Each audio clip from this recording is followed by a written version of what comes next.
Are we in the right spot? Hello and welcome to the AOCRA National Sprints 2025. We are right here coming to you live from Coomera Lake on the Gold Coast. With me today is Scott Cranfield, who will be our host for the next 3 days.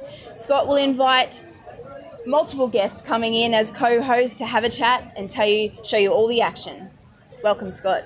Thanks, Mel. Thank you, and obviously to all the membership here in the sport over the course of the next 3 days. Obviously, we are looking forward to a sensational competition with a lot on the line for a lot of these crews. Our intents for Singapore are magnificent, but I guess a highlight for the weekend will be that we're racing for the first time our mighty minnows, there we go, I'll get it out, our 6-year-olds to 8-year-olds, so that's going to be a bit of a feature through the course of the weekend. So looking forward to a great race or a great event, and should be a good weekend. Perfect. We have paddlers from all over Australia that have gathered here this weekend, and it's so exciting to see the vibe, behind us. The vibe is high, everyone's keen, and the racing so far has been amazing. So let's get to the action. You done? Get my tug around all of that. right. Problems. I would never thought that you could be causing these problems. It smells so bright with eyes like these diamonds. Caution. I know I should have known. Right now you're not alone. I don't wanna get in trouble. See where you stand. I don't wanna see you crumble. To recall what we meant. All the words you never said.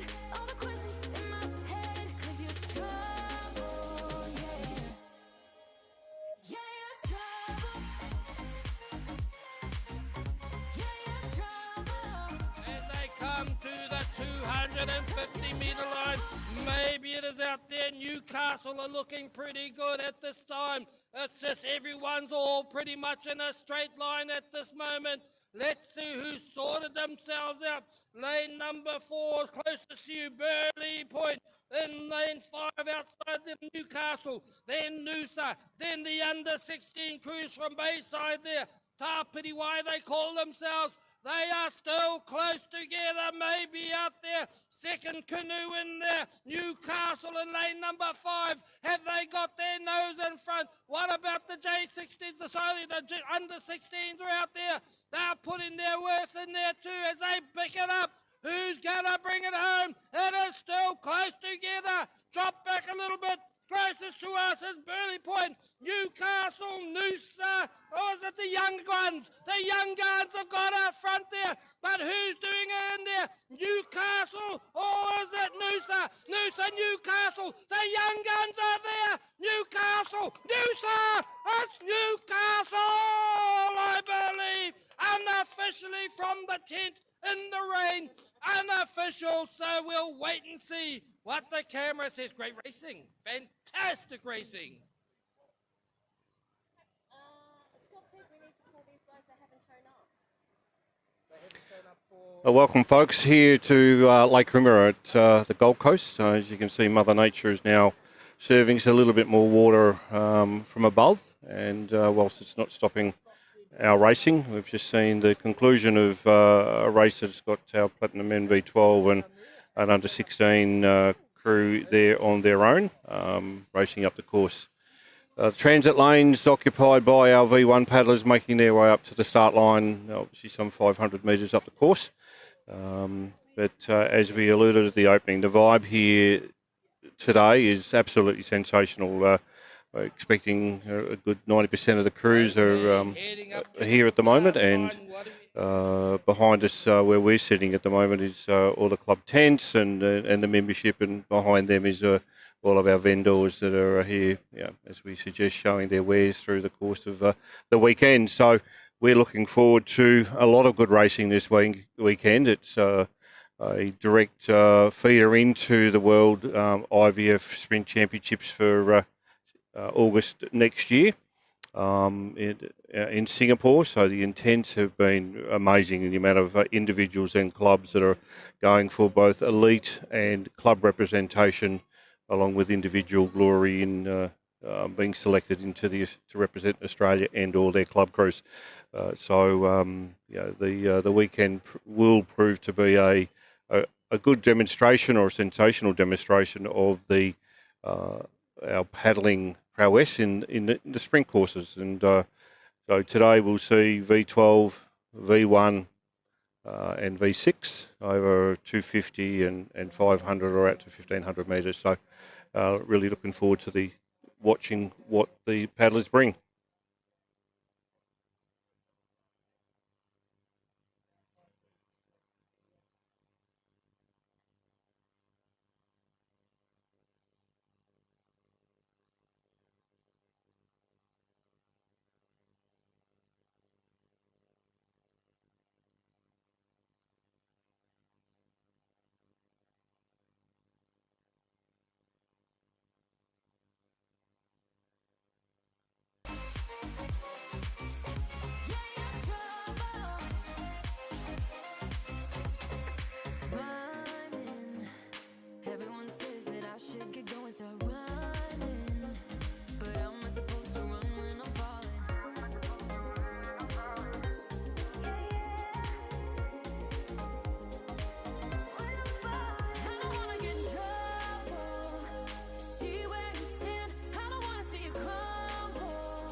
Cairns in pink and Burley Point in blue.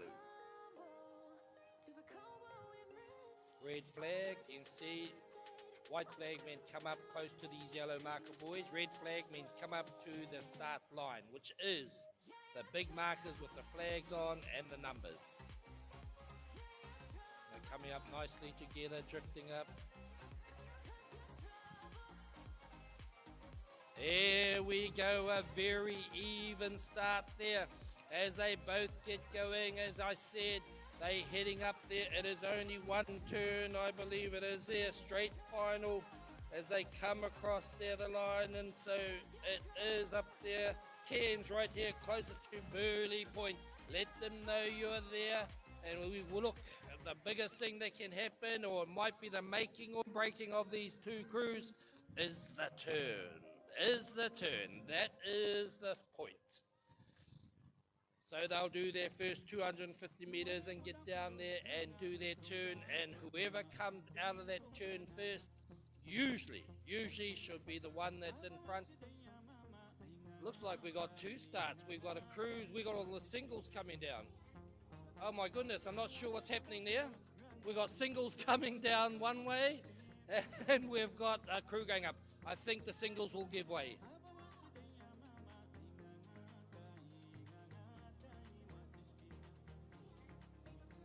Okay, that's interesting. Disaster averted. Okay, but let's look at these turns. Let's follow these through these the crew of sixes out there. Let's check it out there as they come around to negotiate their turn. Those singles will get out of the way if they know what's good for them. Here they go. Who's got the lead in there? Who's turning in first? It looks like it's on the inside lane here. In lane number 2, I think it was there. It is Cairns that have gone in. Very, very closely followed Burley Point. They're not giving it away. Who can get the front of their waka or their canoe around as such? Out they go. It looks like in lane 2 it will be Cairns who got the better of that one. Not by much, but it was what it was. As they came around, they started to paddle out first. Let's bring them home. Let's hear you on the bank there. Who's the club that belong to? Cairns and Burley Point. Who is it? Burley Point, Cairns. As they come back down for their final 200 odd meters. We'll pick them up as they cross that 200 meter mark. That was big. They saw the flags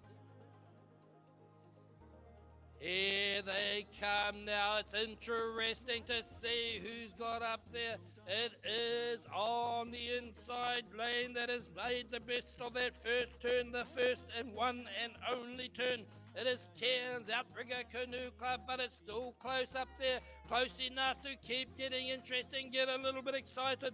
Burley Point are pushing hard to try and close that gap. Cairns are still digging it in there. Who's going to do it? Can they close the gap?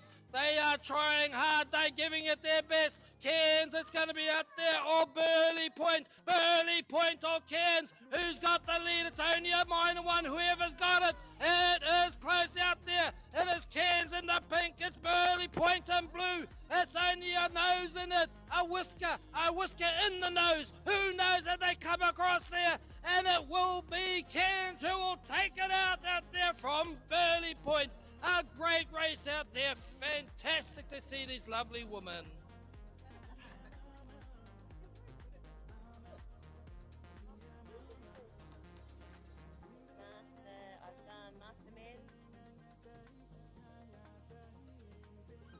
In the V6 500, one turn. What a very close race. Excellent racing by the two women's crews. As you can see by the footage so far, the conditions out here are just tremendous for racing. Although there's a little bit of commentary that some of the paddlers suggesting the water's a little bit heavy. It's not giving them too much of assistance in the racing. But as I say, when you get the quality of racing like that in our 75 plus women, it's obviously pretty good out there. So this weekend, as we alluded, we'll feature all of the V1s, V6s and V12s over all the distances. But one of the really exciting things about this weekend, and we'll see them out tomorrow, for the first time is what we're referring to as the Mighty Minnows. They're our 5 to 8 year olds, a new category into the sport. And so we're really looking forward to seeing all of these crews out on the water. I think the youngest is 6, and an exciting opportunity for the sport. And we've got a green flag starting the next race, so I'll hand over back to the commentators for that event.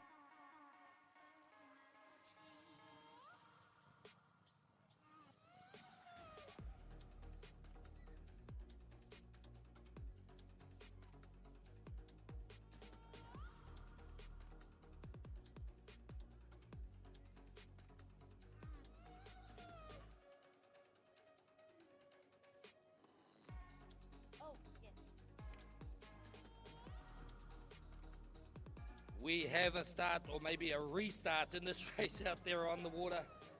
As we look across there, what is it? It is Masterman. Masterman it is. Masterman V1 500 metres, heat 1 of 2. Lane 2, Redcliffe, it's Shane Russell. Great paddlers out there in this race. In lane number 2, it is, lane 3 should I say, Nicholas Davey from Perth Outrigger Canoe Club. In lane number 4, Adam Dada from Rockingham Outrigger Canoe Club. Lane 5, Bo O'Brien, Sunshine Coast. In lane 6, Ewan Taylor from Noosa. Lane 7, Henry Portu from Bayside. Lane 8, it is Marius Cornet from Rockingham Outrigger Canoe Club. In lane number 9 is Nicholas Nelson from Northern Beaches. They are almost all across the 250 metre line. This is heat number 1. They are aiming for a final, folks. Only 2 heats, so essentially a semi-final. Who's got it out there? Closest to you on the water there, it is Redcliffe. Shane Rousel, who's up there or thereabouts, who's chasing on the far side in the middle of the race course also. 2, 3, 4, 5. Lane 5, lane 6 it looks like is putting in a good shot there also. In lane 6 it's Ewan Taylor I believe out there. Out there in lane number 7 is even doing great out there. Who is that? That is Heath. Is it? Sorry, not Heath. It's Henry Portu looking strong out there too. As they also outside him, Marius from Rockingham and also Nicholas and Nelson from Northern Beaches on the far outside. But who's putting in the big ones down here as they come up? This is Masterman V1 500 metres. Shane Rousel, they're down here close to us, but who's in the middle? Oh, as the water comes down on me again. Oh, they had to stop there and correct themselves in the middle of the race course, and that's 3 places dropping off there as he tries to get side his lane here, and he drops 4 places back from there as they push in there. My goodness me, here we go as the rest of them come. There's drama everywhere. Great racing out there as the rest of these men come home. This is Mastermen who have come home in this race number 23, heat 1 of 2.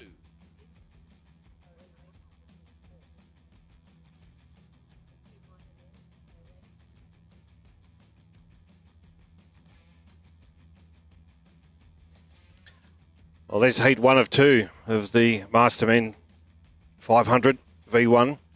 Had a hoolie out there for one of the competitors, but he's now finishing the race. And pretty flat conditions for the guys out there today, so it's going to make racing just that little bit more challenging.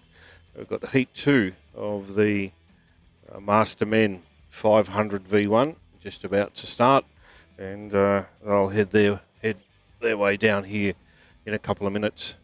Out here on the at the lake, we've got some excellent amenities for all of the paddlers. Obviously, the food band's a great water source, so we're under white flag at the moment. So that's going to bring the competitors up to the pre-start line, about 15 metres short of and they're under a green flag. So I'll let the commentators take over the footage, and we will talk to you again shortly.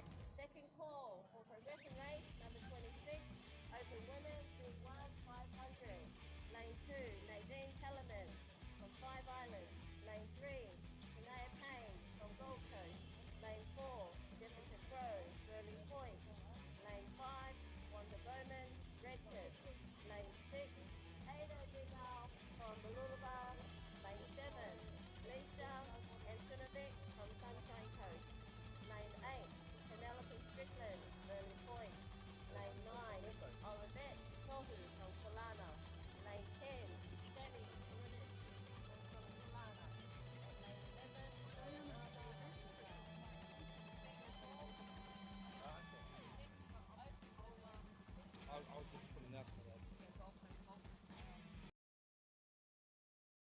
microphone on. Hello.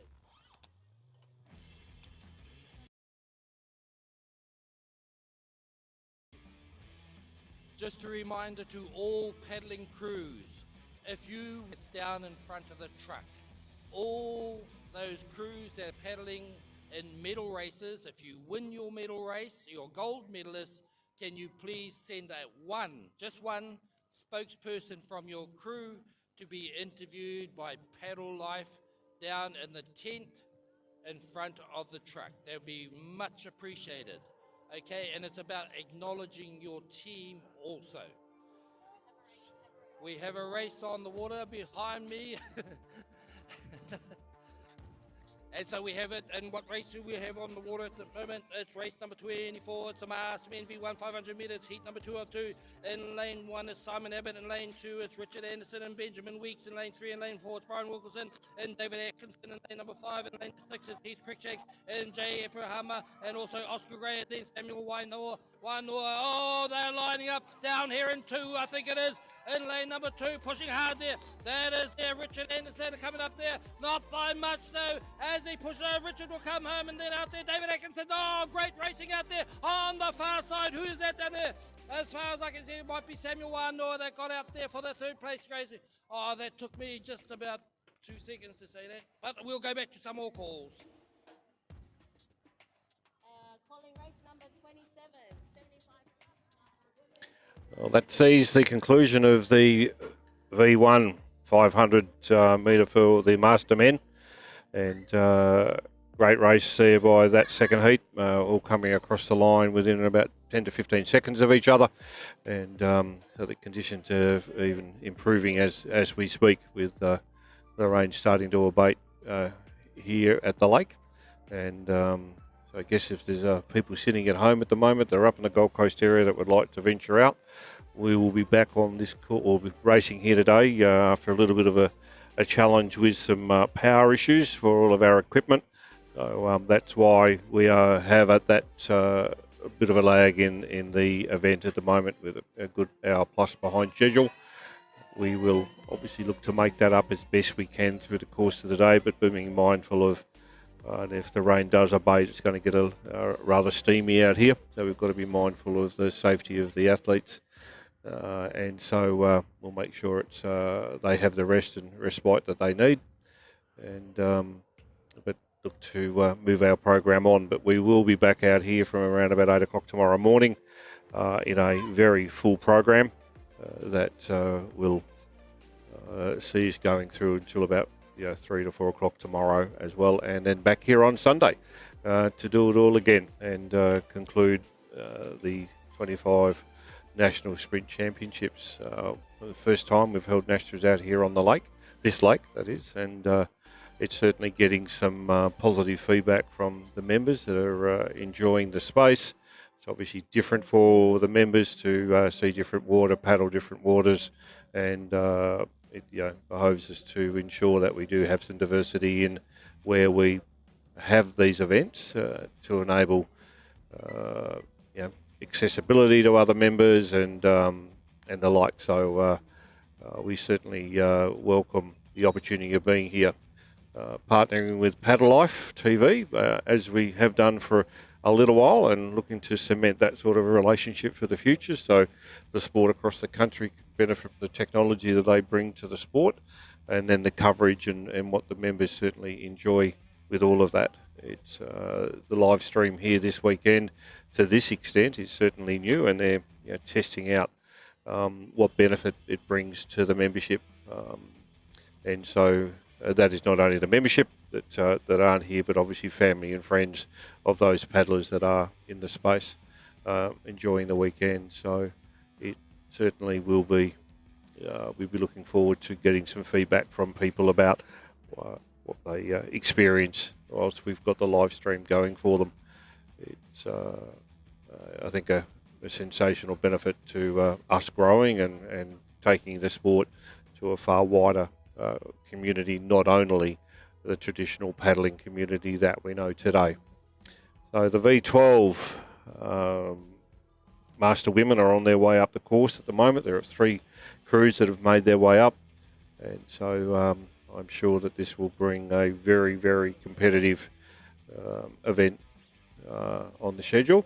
So we look forward to what the ladies can do when they get the opportunity under the green flag. The starters are in the middle of the course. They're on a boat rather than being on the shore. So that certainly means that the athletes get something a little bit more visible to them. They're obviously looking straight down the course at the boat. And it means we get them away far quicker and don't have them hanging around on the start line overly long. So they are just about to transition across the course into their positions, and so they won't be too far away from enjoying their event. The other things that are going on around here during the course of the 3 days, we are optimistic that we're going to meet with all of our juniors members tomorrow with the Next Gen group, which is a group of members from around the country. Every zone's represented, and they're going to bring together or have a conversation with the juniors so they know that they're a part of a bigger and broader community rather than their club, and that they have the ability to influence the direction of the sport from their perspective. So we want to make sure that our young members are aware that there is pathways and to the sport. Whilst we wait for the IVF to give us a bit of a feedback about what they're going to do with the world events, we certainly, our juniors are the next leaders of our sport. They're going to be our next group of elite paddlers, and the Next Gen group certainly is made up of some of those elite paddlers, and but also members from around the zones that have the ability to impact and engage and communicate with our juniors. We believe that's going to be a beneficial resource for the sport to ensure that we are hearing what our young people want within the sport. So we'll optimistically meet with them tomorrow afternoon and see what they're thinking and provide that connection to the sport. As the V12 start to line up, ready to go for their 500 metres, we've got Sunset Bay, Keeley, Outrigger Canoe Club, Kaiko and Redcliffe are the crews that are within that event. So that's our Senior Master Women V12 over 500. This is a final. So once they line up, that will be just only very exciting and I'm sure hotly contested race. And the V12 certainly always that. There are the live shot of the crew, so I'll hand over to the commentator and he can take over from here. Lane 1, Nadine Kellerman. Lane 2, should I say? Nadine Kellerman. Lane 3, Shania Payne. Lane 4, Jessica Crow. Lane 5, Wanda Bowman. Lane 6, Ada Neighbour. Lane 7, Alicia Tonovich. Lane 8, Penelope Strickland. Lane 9, Oliver Tutu. Lane 10, Sammy Coronich. Lane 11, Balanam Arsigo. And I've just run out of breath. Okay, that'll be a great one. That's going to be a great one. It's not the next one on the water, it's the one after that.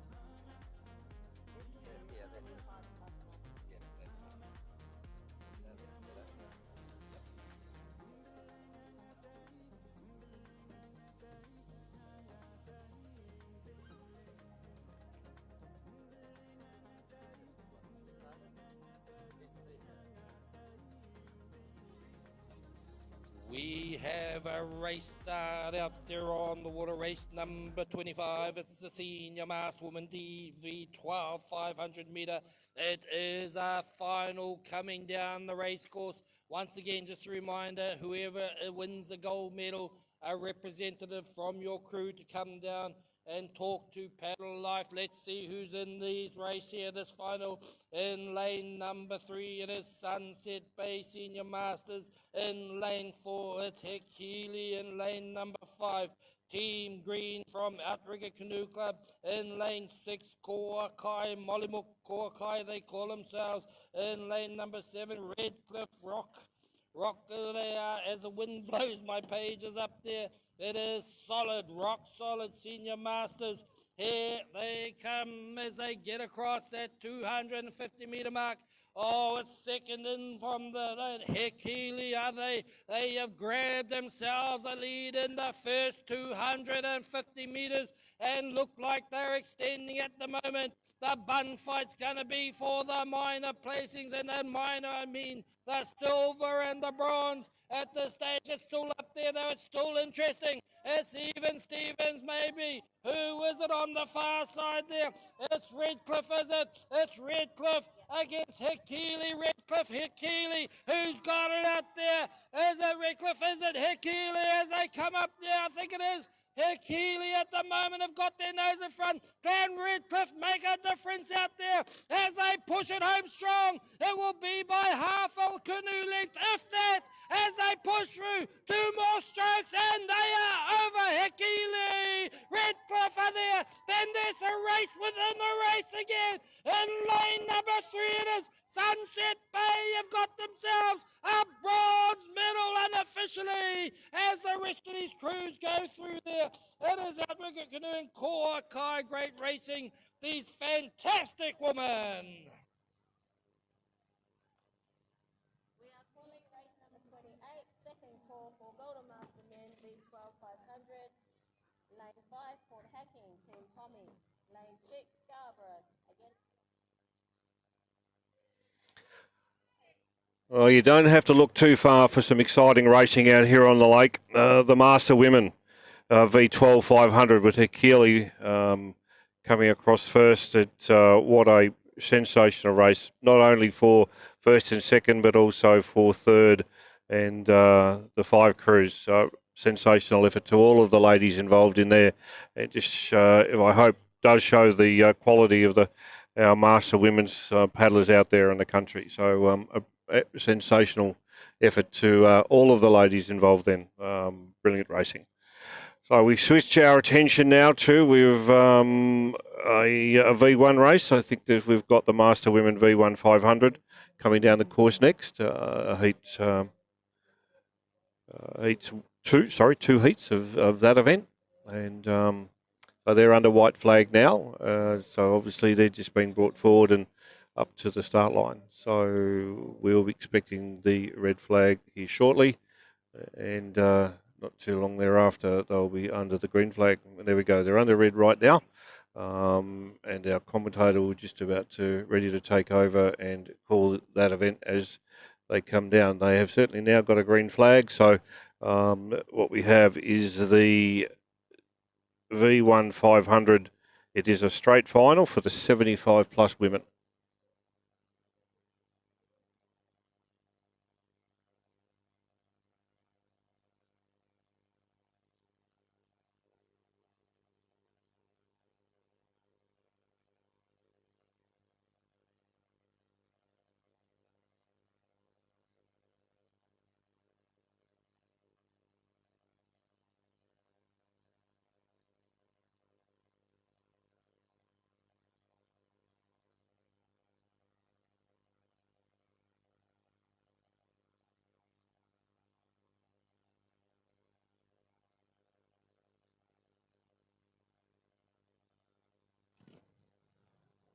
We have another final on the water. We missed the start, but my goodness, it's a big one. It is the Open Woman V1 500 metre final. So get up on your feet, get down to the lakeside. Let's hear and hear you as they come down this race course. Lane 2, Nadine Kellerman. Lane 3, Shania Payne. Lane 4, Jessica Crow and Wanda Bowman. And 5 in lane 6, Ada Neighbour. In 7 is Lisa Otonovich. In lane number 8 is Penelope Strickland. Lane 9, Olivette Tohu. In lane number 10 is Sammy Coronage. Lane 11 is Balana Asigo as we come through from there. Let's see how they come through in the middle of the race course. Who's got there? So many canoes to get out there. 2, 3, 4, 5, 6, lane 7, perhaps lane 7 and 6. 8 in lane 7, it's Lisa and Penelope out in 8 there. Here they come, those are the ones going to be there. Lisa Otonovich is up there, but who else is up there with the outsider? Penelope Strickland perhaps there. Is that how it's going to finish? Let's see how they go. They are the two that have sorted themselves out. Who's got the energy? Who's got the stamina to put it there? Stroke for stroke as they come home there. Oh no! Ahuli! Support boat will get up there. Support boat coming there. She'll be okay. But here we go. That changes things. That changes. Ada is in second now as we got up there. Out there in lane number 8, I think it was there. Penelope Strickland is it. Who's going to get up there for the minor places? Put your hands together. She's got the race in the hand. Who is next? Ada. Is it Ada? Is it Jessica? Is it Shania? It's going to be Ada. Ada gets in second. And then perhaps down here. Oh my goodness. And lane number 4 perhaps as they come home for third place. Drama, drama, drama!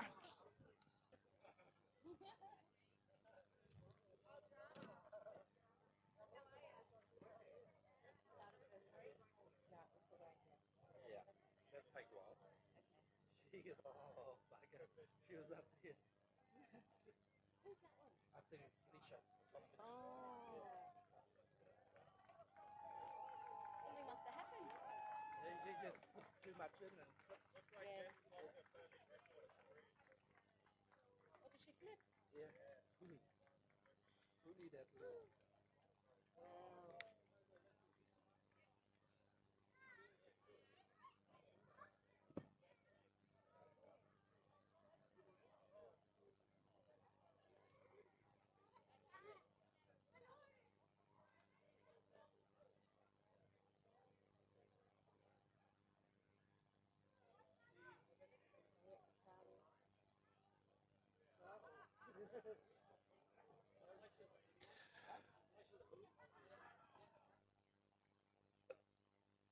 That was our Open Women final for the V1 500 metres.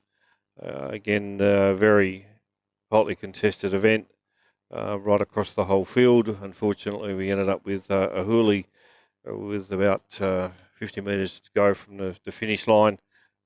Paddler coming in there about second at that point in time, but again, a very, very hotly contested race.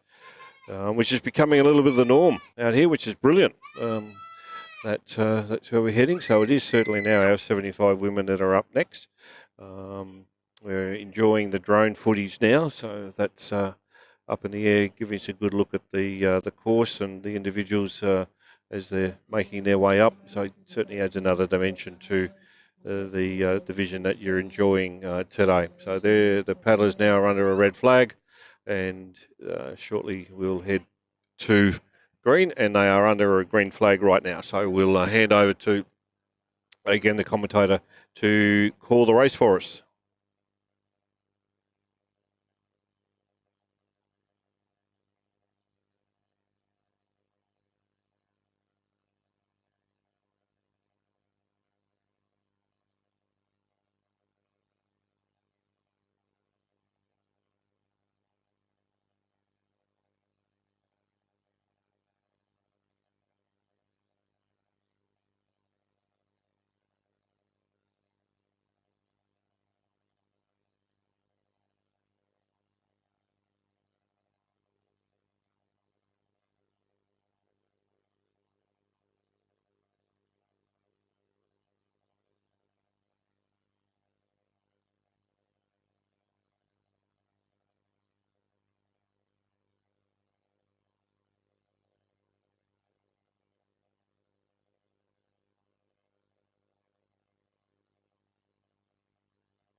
Okay, let's pick up this race that's on the water at this moment in time. Race number 27, the 75 plus Master Woman V1 500 meters straight finalists.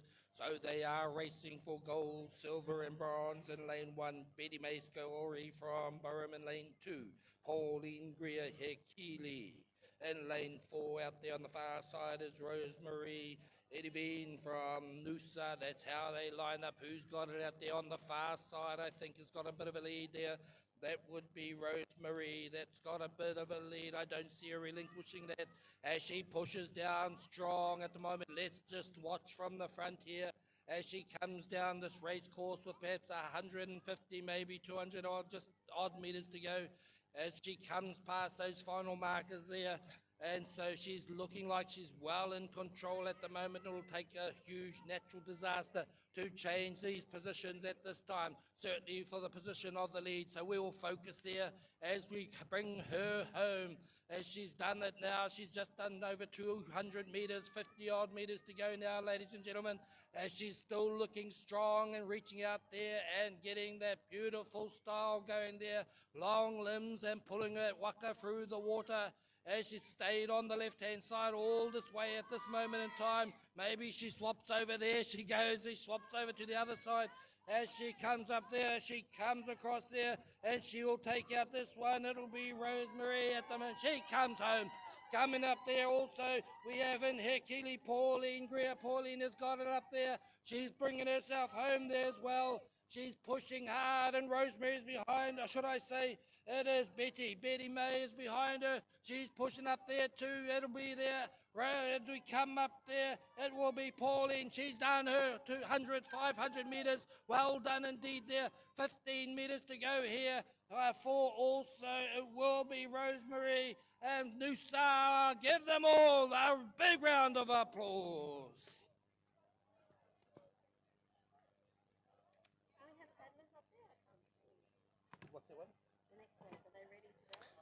Well, that brings us to the conclusion of the 75. No, it's not. It's the 75 plus Master Women V1 500 straight final, which Rose has come out on top. It was a really dominant performance in her event, and which is a great lead into. I was going to say that Rose is one of our international paddlers that I first met when we went to Brazil this year. And she represented Australia in the over 75 marathons at Worlds, say, in Brazil. But also, sitting beside me right now is Sharon Crosby from dear old Western Australia. Is now sunset. So Sharon joins us for the first little chat with our live stream. So Sharon, welcome to our live stream coverage for the 26-25 National Sprint Championships. Absolute pleasure. Sharon and I were enjoying a little bit of a chat yesterday. So not necessarily with this in mind, but we were certainly enjoying a little bit of a chit-chat around where Sharon has been and what she's done. So how long have you been enjoying the outrigging environment now? I've been outrigging for 5 years since COVID. I've come from a dragon boating background, so when COVID kicked in, I started paddling my OC1. I had an OC1 for cross-training for dragon boating and never went back. Never went back? Saw the light, she says. Well, I have been back a couple of times with Sunshine Coast. I'm a member with Sunshine Coast outrigging and dragon boating, and up to this weekend, I've been dragon boating with them. But yes, predominantly outrigging And you mentioned yesterday that sprints is not something that you're overly familiar with. It's sort of transitioning into that through the course of the last couple of years, where the marathon scene is the predominant part of what you do. Yes, marathon's definitely my first love, the open ocean, paddling my OC1, also OC6 as well, but this is the first time I've actually been to a sprint regatta in Australia. Okay. While we're going, we'll hand over to the commentators and they can take over the calling of this next event. In lane number 7, it's Hekili Outrigger Canoe Club. In lane number 8, it is Sunset Bay Golden Master Men. Here they come, the Golden Masters, and they're looking for gold. Along the way, I see 3 crews out there. but I've got 4 crews on my piece of paper. Not sure what's that about, but let's see what happens as they come down. We'll call it as we see it. Who's on the far side in the red shirts? Who will that be? That is Sunset Bay, so they're in there. Hekilia next to them. And then it's against all odds, Scarborough perhaps. Oh no, there's 4 crews out there. Was just covered up by one of the other crews here. I believe. Here we go. Or maybe not. So as we go along there, let's see how they come home. There are only 3 crews out there. We'll just go with what it says there. And so we have there definitely on the far side is Sunset Bay, definitely Hikili in between there. And also I believe it must be Scarborough, or is a mixed crew in there? I'm not sure. Mixed crew. And so let's see how they come along there. It's no doubt who's got the lead as they look at their stroke rate. It's up there high. It's very high, and it seems to be effective and high as well. And so here they come. They've got a great lead out there. Sunset Bay, Golden Master men are bringing it home for a gold medal with 15 odd meters to go. Put your hands together. Gold medal for Sunset Bay Golden Masters. Down here we have a mixed team there. I'm not sure what hacking it is coming through there, and then I believe it is Hikili come through for 3rd place. Great racing out there. First call for race number 30, Master Women, V1, 500, Burley Point, Penelope Strickland. Lane 4, Kolana, Brooke Whitmore. Lane 5, Perth, WPP Kahui. Lane 6, Brisbane for Sam. There's the Golden Master men in their V12 500. Another very competitive race. It's really great to see also out there. We've got combined crews where one club may not have 12 members. It's the opportunity for clubs to join forces, which means members are getting on the water and enjoying the environment with and other friendships being formed across the way. So that's and also now we're just about to cut across to Mel. Mel's got an interview with, I'd suggest, some medal winners. We'll head over to Mel. And we are here fresh off the water with the Hikili ladies in the V12. Lizzie, how was that? I'm Susie, but Lizzie will do. It was amazing. It was one of the best V12. Oh, no, sorry. It was the best V12 race I've ever had. It was so coordinated, so smooth. Everyone was in perfect timing. Amazing ladies. Amazing bunch of women. Loved it. Well done, girls. Thank you. Good job. Do you need it?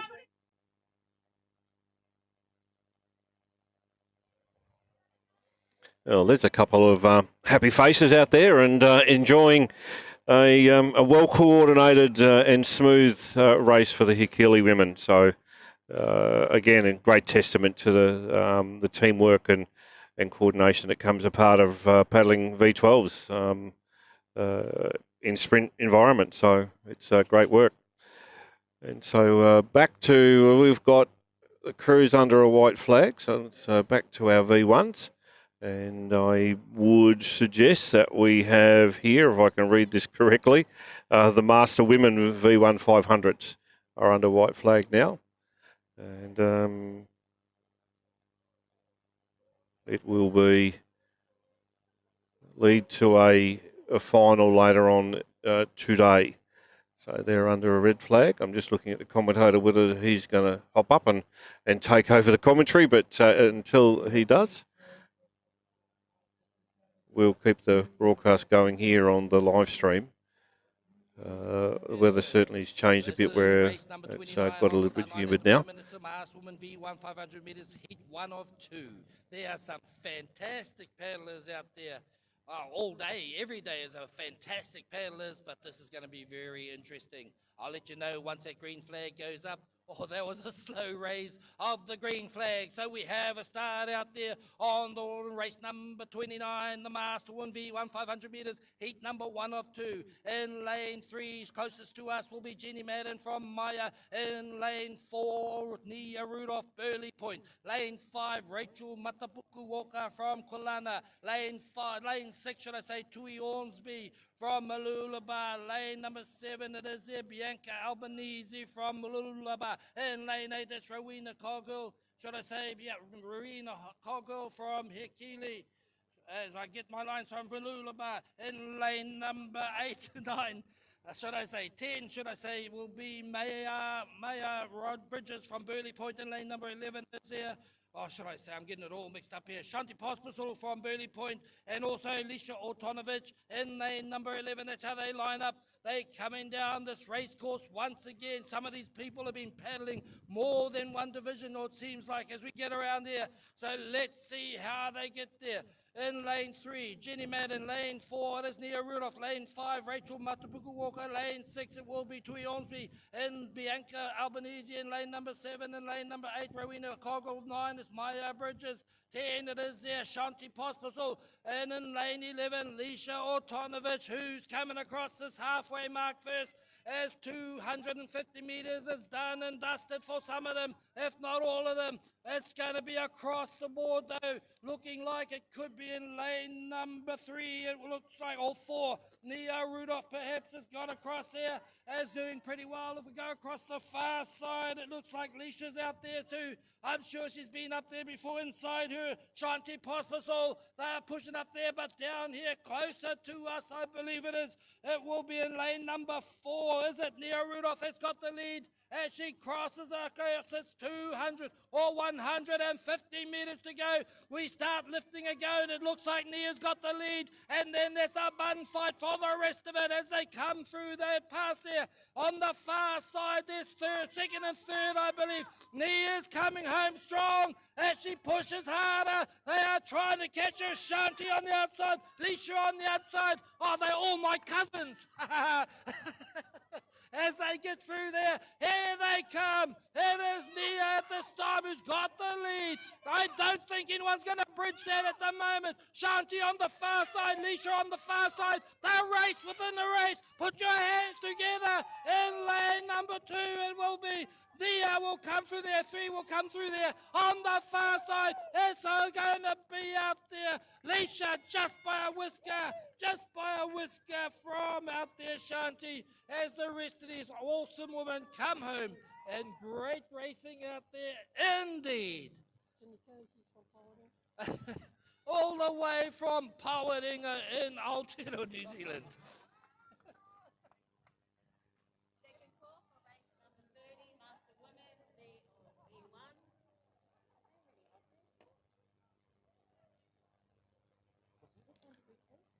Well, that's the conclusion of the V1. That is the first heat of the V1 500 for the Master Women. And first, second and third very close there as they came across the line. So they'll progress off to the final this afternoon for that V1 500 metre Master Women. So Sharon's alluded that this sprinting, the first time in national sprints here in Australia. I believe you've had a taste test over in New Zealand. Oh, yes. Yeah. 2 years ago, Richard Schuster took a crew over. Mm-hmm. Well, he took a couple of people from WA across, Yep. and we tied in with some girls over there and did a training camp the week before and down to the lake for the week of racing. So it's a whole different level. It was pretty awesome. I mean, there's a great turnout here today, but different level again. Yeah. It was absolutely amazing. I guess it's something that appreciating that culturally we're rather different here in Australia to what the New Zealand environment enjoys, but certain learnings that we can take out of what they're about and how they do things to bring it in. Well, it was an here. experience for me because I am a Kiwi. I'm from Christchurch, but I'd never outrigged in New Zealand. Yeah. So Oh, just to go over and experience the culture at that level was pretty good. Okay. And the scene in WA, how's it going? It's certainly a zone that appears to be heading in very much the right direction and good vibes, and with the membership over there. How's the scene looking? I believe so. I know that Gary Luke, the WA zone president, is putting in a hell of a lot of work to try and get things going. Working with, like, for example, with the Jervis Bay Sailing Club, there's a great area there to do some ocean paddling. In a safe environment. Yeah. So there's a lot of people that do want to experience ocean paddling but haven't done a lot of it. It's a great way to start. So, and Greg Long is also doing a WA performance program. So he's been encouraging some of the young ones coming up, and the juniors and the opens, to do that. Brilliant. I believe Mel's now got another happy bunch of paddlers, so we'll hand over to Mel for her time with them. Okay, we're here with David from the Golden Master Men V12. How was that race for you guys? Absolutely brilliant. Guys come together, Sunset Bay and Five Islands Outrigger Club for the first time. We hadn't paddled together, put a little plan together and blasted off from the start, and that was it. No looking back. Awesome. Well, thank you for racing today, and thanks for having a word You're with me. welcome. It was great Thank fun. you. Thanks a lot, Mel. See you later. Back to you.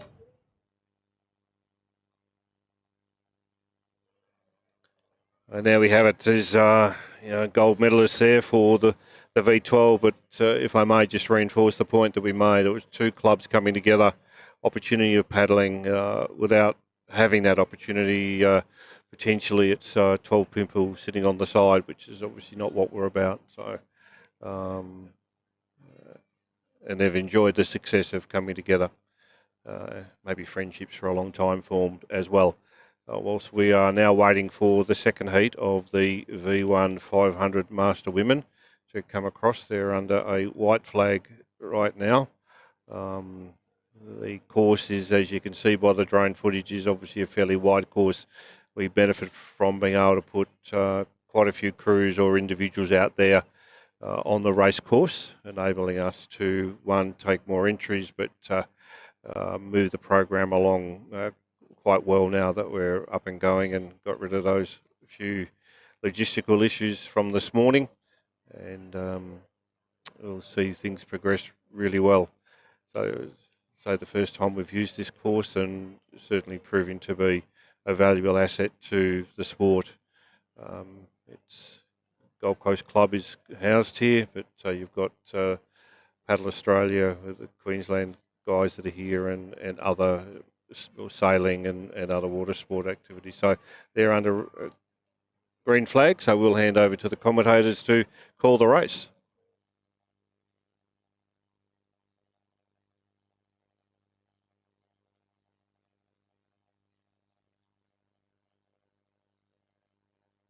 Okay, we do have a start out there on the water. It's just race number 30, Master Woman V1 500 metres. Heat 2 it is. It was a fantastic first heat, and I don't see any different here. Lane 3 it is Penelope Strickland. In lane 4 it is Brooke Whitmore. Penelope from Burnie Point, Brooke from Kulana. In lane number 5, who do we have there? Rangi Pipi Kahui from Perth Outrigger Canoe Club. In lane 6 it is Sandra Van Zyl from Brisbane. In lane 7 it is Maria Elena Kletchi from Hekili. In lane number 8 it is Christina Smith from Canoe Academy. In lane number 9 it is Natasha Martin from Newcastle. In lane 10 Hilary Brown from Hekili. In lane number 11 rounding off this field it is Afina Laybourne from Gold Coast. Here they come down the race course once again. It is a 500 metre race course. It's 250 metres that we're looking at getting in there.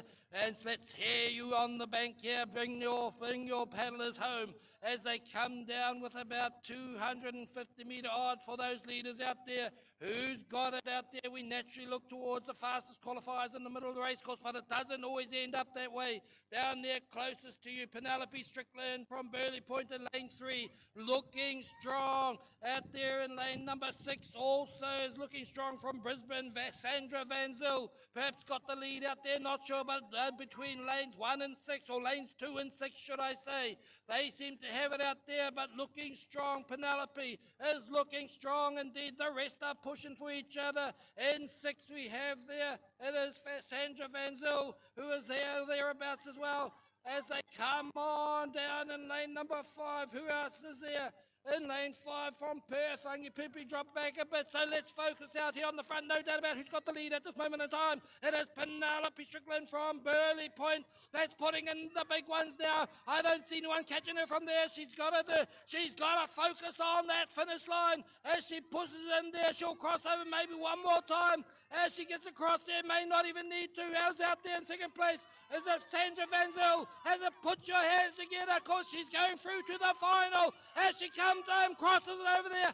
Across she goes there. Well done. First place there. Looks like Sandra will get that there. 2, 3, 4, 5 out there. Is it out there? Will be Sandra, 6 in Brisbane. As they come home, who's next up? Who's next up? Third place goes in here. It will be down here. Brooke Whitmore, I believe, who got that third place. Great paddling out there. Great paddling. Over to some more calls. Calling third and final call for race number 33, 75, Master.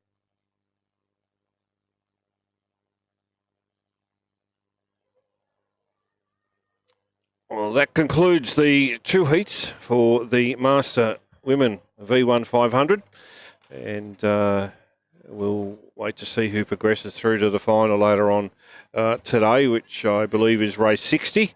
So that should be, again, a pretty hotly contested event, considering we've had 2 full heats of ladies paddling in the heats this morning. Which is now actually afternoon up here, so it's just short of 1 o'clock up here on the Gold Coast. So they're obviously enjoying the spectacle that the members are putting on out here today. So I'll go back to Sharon and talk about where we're heading in WA. Is to say that Gary's certainly showing a lot of passion and drive for what the potential is in WA, and as I say, supported by some really good people over there trying to make a huge difference. And if I may, it shows in the results that we see when the clubs from WA make their way into events like this and marathons and the like. And I also noticed the juniors, and as we speak, goes a V12 full of Wazza paddlers, and it's Rockingham Outrigger Canoe Club making their way up the transit lane to the start of the V12 race. So the scene over there, Sharon, as you say, is certainly going ahead and taking some opportunities. So what's predominantly the racing that you see over there at the moment? Well, there's been a bit of a mix because these guys, Rockingham and Kulana especially, have been training for the Sprint Regatta, Sprint Nationals, and they've been training really hard. Yep. It's taken the forefront to their programs. We've had a couple of smaller club-to-club regatta, we call it, which is just a 22k paddle from POC, which is in the city, to Hurricane home base, which is closer to the harbour. And we haven't actually seen some of the sprinters doing that because they've been concentrating on their own racing and really, really focused on that rather than doing regatta. So hopefully in the couple of months to come, we'll be having them back on board and have a bit more competition there, because Rockingham is a very, very strong club, very young. They've got a lot of juniors there. Very good club. So moving forward, we've got the Snapper Run coming up. So there's downwind week, predominantly for skis, but on the back of that, we're taking on a Snapper Run series, which is from Rockingham, from Point Perrin and Rockingham to Jervis Bay. And it's a great run. It's do OC1, V1, OC6. So that'll be good to start promoting that a bit more. And do that. We do that as a club, just as a training run. Right. So to have the other clubs join us and do it will be fantastic. And then hopefully advertise it nationally, because I know in my travels, speaking to people, I was over at Capcom Coast Regatta a few weeks ago, and they were saying they'll be keen to come across, so they can see some footage from that, get some paddlers travelling over it west, will be good. Well, that's one of those things that we need to ensure that the sport sees itself of a national sport, and other zones and clubs within those zones taking the opportunity to move across to the west and enjoy what it brings. Because certainly the WA members are very supportive of what happens here, if I can use the expression, the East Coast, and getting into nationals and the like. So it's certainly, I think, to ensure that the sport recognises the West contribution, and where they can make their way across, it's only going to benefit everyone in the long run. So. Well, it will, and people should know that if they come across, there's always a canoe and always transport to do all these racing. They just need to get in touch with somebody and they'll get taken care I of. can, as you alluded to, the environment over there with the beaches, the water and the like is very conducive to our open water paddling, and it's having been over to national marathon titles this year, it was just a showcase of whilst the zone certainly is increasing its footprint, but you've got great assets, and the welcome was just sensational, very much in keeping with the culture of the way we would want the sport to be. Yeah, and logistics are getting easier and easier as we're sorting these runs out, which ones are good to go, and getting everyone in place and helping with it all. We have the balance of the V12 crews making their way down, sorting themselves out on the start line. So this is a straight race over 500 metres, and being open men, I reckon it might be relatively quick somehow. And so being a straight final, it'll be interesting to see how these guys can push these canoes along and what speeds they actually get up to. So it'll be a pretty hotly contested short 500 metres for these guys. Open men, V12, 500 So meters. looks like our commentator's ready to rock and roll. We'll give him the opportunity and we'll hand over to him. We have a green flag to indicate there is a race out on the water. It is, as I said, race number 31, the open men V12, 500 metres, a straight final. There's been no seedings in this one, no heats whatsoever. Lane 1 or lane 4, but closest to you on the spectator bank will be Bayside Open Men. Lane 5, it is Rockingham Outrigger Canoe Club in Prospects. Okay, in lane number 6, it is Redcliffe Rock Solid Open Men. This is going to be a 3-horse drag race that's just going to be epic as they all come down here. On the far side, it's Redcliffe. In between, it's Rockingham and Bayside on the inside. That's how they line up. Oh, Bayside, they're coming towards me as they just got a bit of a zig and a bit of a zag going on there. That will cost them a little bit. Who's on the outside? It is Rock Solid Open Men, Redcliffe, Rockingham on the middle. They are also 2 rocks, Rockingham and now also Redcliffe.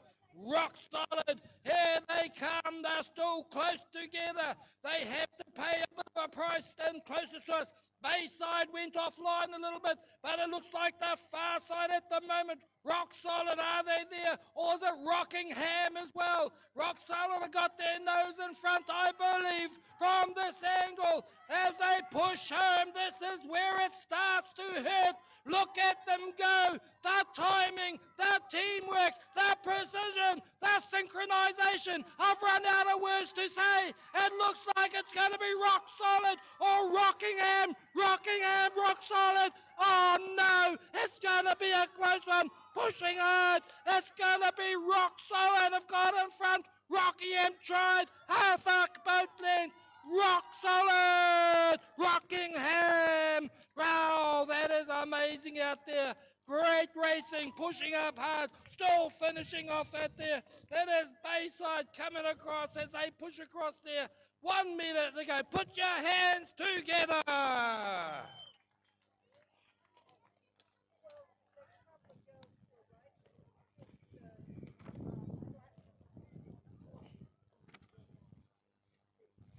Calling second call for race number 36, Platinum Master Women, V12 500. Lane 5, Burley Point, Australian 75 class, Master Women. Lane 6. Well, I'm happy to be proven right that the V12 Open Men certainly put on one good race. The Bayside crew followed very closely by the WA guys, the combined crew. It was Redcliffe. From Rockingham. So It was Redcliffe then Rockingham. was it Redcliffe? What did I call? Bayside. Beg You your said pardon. Bayside. Redcliffe. There you go. And the other voice you can hear now. Thank goodness he sat in the chair. is Merlin. Merlin has come along to join us for the next little bit of chit-chat on the live stream. Merlin joins us from here in sunny Queensland, so in part of southern Queensland zone. Yeah. So welcome, mate. Thanks. It's been a bit wet, but at least we have some cool weather, so Indeed that's we a do. good thing. So we're now moving into Under 19s V1 500 Yeah. girls. 21 girls are under white flag now, it appears. White flag has just been taken down.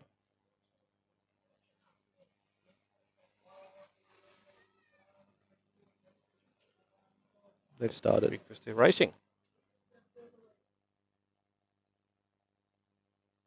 It is the under 19 girls V1 500 metres. This is another final. It is a final as they come down the race course. In lane 1, it is Jade Hughes from Bunbury Wave Masters. In lane 3, it is Tori Lee Rickson from Gold Coast. Lane 4, it is MJ Isaacs Rockingham. In lane number 5, Mano Rose Cormier from Brisbane. In 6, it is Burley Point, represented by Jessica Crow. In lane 7, it is Phoenix Vive from Redcliffe.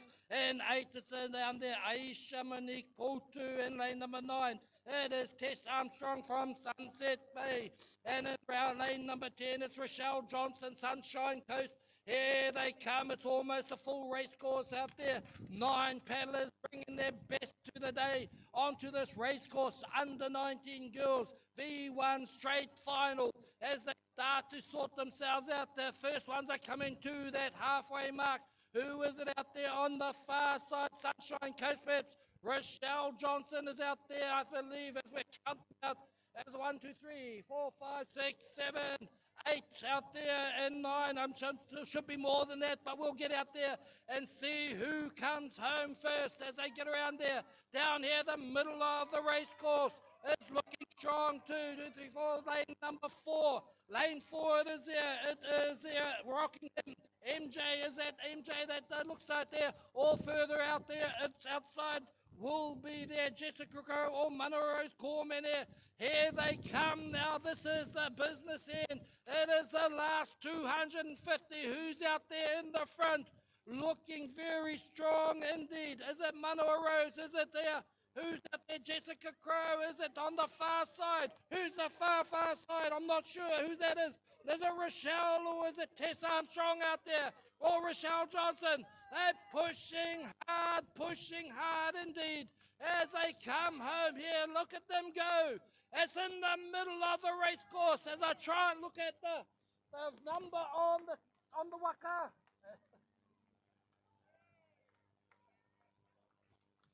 I'm not sure the number. I can't see. My eyesight's not like it used to be. They cross over there, but great racing out there. This race course is spread across there, very much spread across there. So great racing as the rest of these young women come on home out there. As they come home there, outside there, as they come home in a blanket finish. Great racing from these young women. Here they go, pushing hard all the way to the finish line. Well done to every single one of these young women, under 19 girls.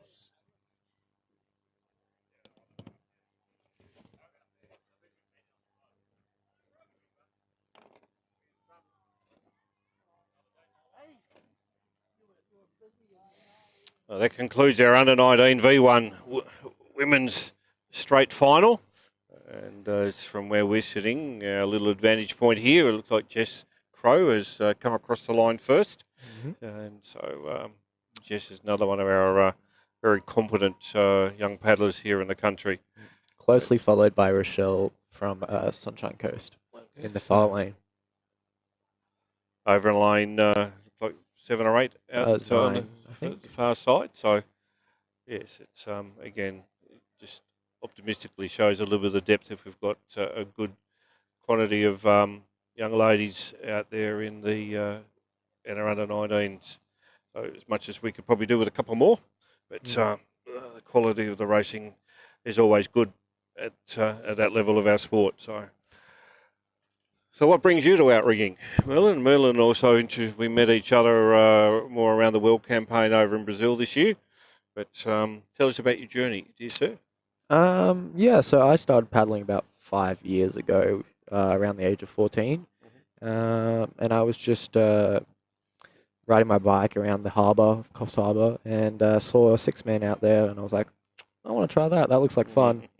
And at the time, Coffs Coast, which is my original club, I was the youngest by about 20, 25 years. Right. Yeah. So they didn't have Wow. a junior program, or they used to, but they didn't at the time that I joined. And kind of reinitiated the program, which was nice. But so I had to train with the open man, even though there wasn't really, it was mostly masters. So I got thrown into the deep end pretty early on in my paddling career, and I think that kind of benefited me. It really pushed me to grow as a paddler and exceed past the junior point quite quickly. And I noting that even at trials this year, that certainly where you were, I mean, coming first in the V1 trial this year, and the fact that you've say managed to Brazil, but Brazil wouldn't have been your first taste of Worlds. No, I went in 2024 to Hilo, Hawaii. That was my first Worlds. Okay, we have a race so out yeah. there on water at the moment. It's race number 33, I believe it is out there. 75 plus master men, V1 500 meter straight final it is. Who's going to take out this particular race in lane number 3 from Noosa? It is Des Mabbitt. In lane number 4, Burham District, represented by Michael Williams. In lane 5, Hurricanes are out there. Mr. Stewart Tempest. I don't know why I called him Mr. Stewart Tempest, but that's what I did. In lane number 6, it's Gold Coast, represented by Paul Savigna. That's how they line up as we look across this race course. On the far side, drop back a bit, maybe pause a little bit back there, but the first 3 up here are looking pretty close together. That will be closest to you, Des Mabbitt, and next on from him is Michael Williams, and then Stuart Tempest also up there, maybe has got the lead at this moment in time. Mr. Stewie's coming home. I call him Mr. because he's older than me, and that's why we're going to get it. Let's see how they go from there. It's in lane 1, there's Mabbitt, lane 2, Michael Williams, lane 3, Stuart Tempest, lane 4, Paul Savigna's back there, but looks like he's got the lead at the moment. Stuart Tempest has a little look across to his left-hand side. Just look at the finish line, Stuart. That's all you got to do. And keep it going as we get home there, looking strong indeed. He's got the lead out there. In second place, it looks like it's Des down here closest to us, but it's also Michael making a bit of a push there from Burham as he tries to get up there. Let's focus on the front. Mr. Stewie is coming up there as he pushes hard. It's 10 metres to go. Put your hands together, taking the gold. Stuart Tempest comes out there, and then there will be Des Mabbitt representing Noosa and the silver medal, and Michael Williams bronze. Third and final call for race number 36, Platinum Master Women V12. Lane 5, Burley Point, Australian 75 plus, Master Women. Lane 6, Bayside, Henetoa, 16 and under girls. Lane 7, Malulabar, Team Stomp. That is the third and final call for race 36, Platinum Master Women V12, 500. Third and final call for race 37, Open Women V6, 1500. This is Heat 1 of Heat 2, Lane 2, Burley Point Open Women. Lane 3, Rockingham, Rock Baddies.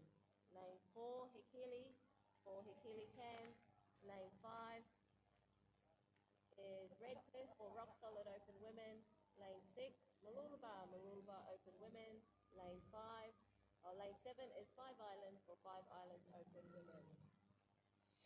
First call for race number 38, Open Women V6 1500. This is heat number 2 of the Open Women V6 1500. Lane 2. It would have been our senior master men, V1 500, the first of the 2 heats for that event. So Hilo was the first taste, and but I also believe that you do a fair bit of international paddling outside of the World Champs. Yeah. This year was the first try of that. We went to Tahiti for 2 weeks for the Tiaito. Mm-hmm. And that was a nice event, nice warm-up, nice taste for what was going to happen in Brazil. Mm-hmm. So, yeah, that was a good little event. Heat number 1 of 2. Lane 1, it's Adam Berry from Hurricanes African Canoe Club. In lane 4, Leon Collison from Wave Academy. In lane number 5, Wayne Hughes, Hurricanes African Canoe Club. Lane 6 there, we have there David Atkinson, Sunshine Coast, Quilana in lane number 7. It is there Kai Walker in lane number 8. It's Maya African Canoe Club, represented by Michael Say. In lane number 9 is Scarborough, Paul Marley, Skips will be there. Representing lane 10 is Dale Crow from Noosa, and rounding off this field in lane number 11, it's Ernest Felix from Coral Sea African Canoe Club. That's the lineup in this particular race, heat number 1 of 2. So again, essentially a semi-final as they come up now with just about 100 metres to get to this halfway mark. And let's see who's got out and sorted themselves into a lead, if at all that we can see. Let's look at them. They're lined up across this race course. In lane 1, let's just put the names out there. It is Adam Bergberry in lane number 3. 2 is Leon Collison. 4, Wayne Hughes. 5 is David Atkinson. 6 is Kai Walker. 7 is Michael Say. In lane 9, should I say, it is Paul Marley Skips. In lane 10 is Dale Crow. And 11, it's Ernest Felix. Here they come. There's a couple lining themselves up out there. If I look at there, 3, 4, 5, lane 5, 6, and 7 seem to have sorted themselves out. That will be Hurricanes, Wayne Hughes in 5, and 6 it is David Atkinson. In 7 it's Kai Walker, I believe that's where they're at. Looking strong though on the inside, it will be there. Hurricanes, Wayne Hughes is it? Pushing up strong there, and outside him there, it is Sunshine Coast. David Atkinson is pushing up there. Kai Walker is there or thereabouts, so all looking up pretty strong as they come across there. And look at them go as they come up there on the outside of Sunshine Coast there. David Atkinson, is he doing it out there? Also Kai Walker, but they're pushing up more and more down here in lane number 3. Who's that? Is Hurricanes? Is that Adam Viguri? As they go from there, my goodness, they're pushing on. Where are we looking? Is that, who is that out there? Leon Collison is going to take out second, but look at who's out there in front. They will take the win out there. Looks like Leon comes in there second. And then who's got that third place? I'm not sure. On the far side there, just outside Kai, I think it was Michael Say. All unofficial, of course. This is the second call for race number 38, Open Women V6, 1500 for heat number 2.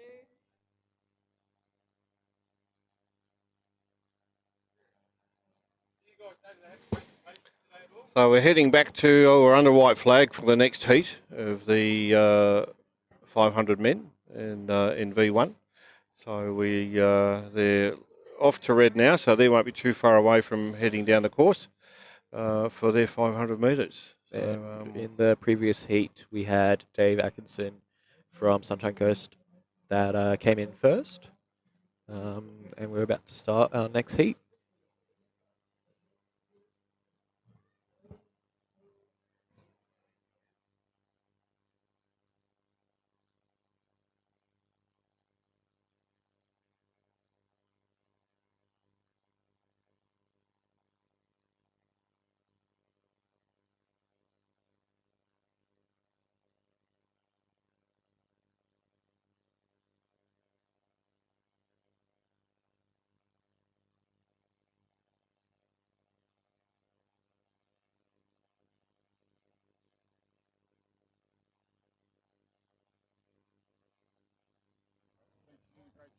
Oh, thank you. Hello. I'm all sweaty, sorry. Oh, we've got drama at the start of that one. There was a hoolie, and they can just see him getting back in. Someone did a bit of a flip. I missed it, and thank you for the spectator. That just reminded me. Look at that. That's drama at the very beginning as we have a race start out there. As I try and put my glasses on so I can read the names. That's just... Here we go. It is that there. It is. What is it? It is race number 35, the senior master men V1 500 meters, heat number 2. We just watched heat number 3 and lane number 1 is lane 2 or lane 3, should I say. Brian Wilkinson from Sunset Bay in lane number 4. Out there, John Sayson, Te Kanui. In lane 5, Justin Bloomfield from the Hurricanes. In lane 6 is Brian Gilbert from Sunshine Coast. Also from Sunshine Coast, in lane number 7 is Peter Dorries. In lane number 8, it is out there. It is Joel Tierney from Wave Academy. In lane number 9, it's Matthew Attenborough from Newcastle. In lane 10, is Sunshine Coast represented by Matt Carter. In the final one there, Hekelia. In lane number 11, it's Reese Morgan. Heading out there, out wide there. Who's come through and got themselves the lead at the moment? There is down here, looks like a Hurricane shirt that's there or thereabouts. Here in lane number 4 or 5, is it? It is Hurricanes, would be Justin Bloomfield in lane 5 out there.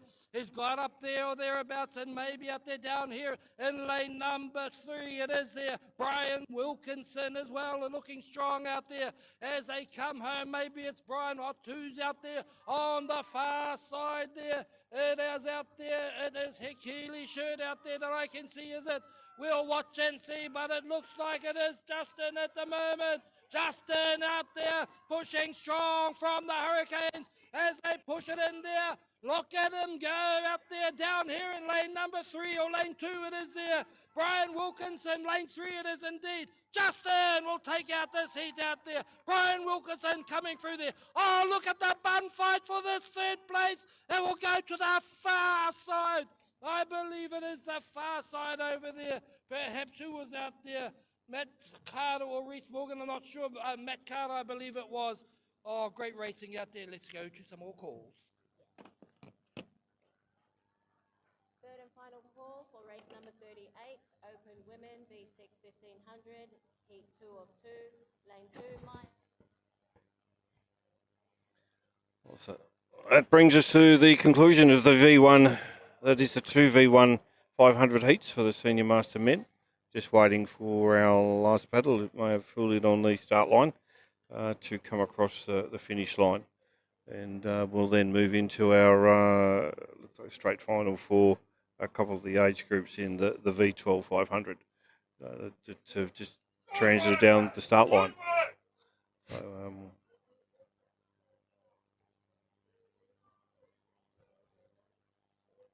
So whilst our international opportunities exist out there, Merlin, what do you see happening here in Australia? What's the draw card for our 18 and 19-year-old or even younger people out there listening to our live coverage today? What do you see the opportunities that exist for them? The season races are pretty good. We have the tri race around Scarborough for people who are on the southeast Queensland zone. But yeah, just the seasonal races, if you can get to every single one of them, that's just more and more time on the water, more and more time practicing. Yep. The more time on the water you spend, the better you're going to get. So, and you can't really beat racing. You can train as much as you want, but if you're not racing, you're not getting experience. Need to step across that white line into the field of battle, as they say, or in this case, onto the water and do the miles. And, And we're just about to start V12, and they're off. V12 is up and running. They're under a green flag at the moment, so they are heading towards us. Number 36, the Platinum Master Woman, P12 straight final. This is gold, silver and bronze. We are racing for here. In lane 5, closest to the spectator bank, we have the Australian 75 plus Master Woman from Burley Point. Lane number 6 in the middle of these 3 crews is Hine Tour. Oh, that's a junior 16 girls in there. As such, they are in there as well. And in lane number 7, it is Mululaba Team Stomp. Team Stomp, they call themselves. They are also in there. That's the lineup in this particular race. We have a 16 and under crew in the middle of these 2 master crews. Platinum Masters they are. And let's see how the young guns do in this particular one as they come down this race course. It's looking like there's one crew back a little bit. I'm not sure who that is. It might be Team Stomp, or I don't think so, or it might be Hinet or this 16 and under. Let's see how they go. As they're all pretty close together. I'm not sure what lanes they're all out there, but officially lane 5 is Burley Point, lane 6 is the Hinet Tour, the 16 under Bayside, and lane number 7 it's Mooloolaba on the far side. Team Stomper out there. Let's see how they come home now. As we have this race, it is over the 250 meter mark. As this race, it is race number 36. It is under the banner of Platinum Masters Women, but we do have a 16 and under crew there, and perhaps are near the front of them as they are Bayside coming home strong. Looks like they're in the middle there. So at the moment, it's Burley Point trying to push these young guns Bayside and trying to teach them where their standings are. So it's a very good race out there. Side by side, stroke for stroke at this stage. It is Senior Platinum Masters versus under 16. Under 60 and under 16, I'm not sure what it is at the moment. We'll go from there, but it's very close. Look at them. They are mirror imaging each other. They are going stroke for stroke at the moment. Who's on the far side? Mooloolaba, Team Stomp or Hinet Tour? Is it that'll come home? Mooloolaba, Hinet Tour. This is it. They've been up there side by side all this way as they come home. Is it going to be Team Stomp? I don't know. It's going to be that close. That close. I can't call it out there. Amazing racing. It pushed it home there. Team Stomp with the under 16 girls. They gave it everything there. And there's still a race going on out there also. As we have there, Burley Point, 75 plus Master Woman, done 500 metres.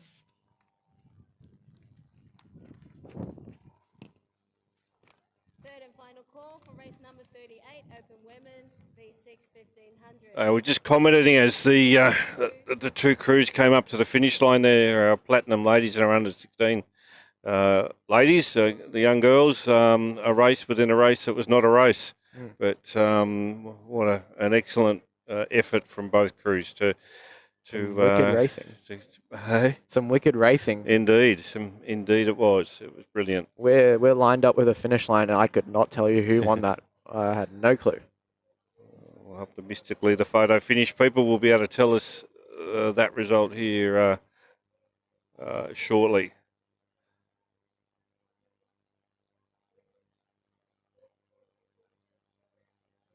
So yes, as you say, time on the water.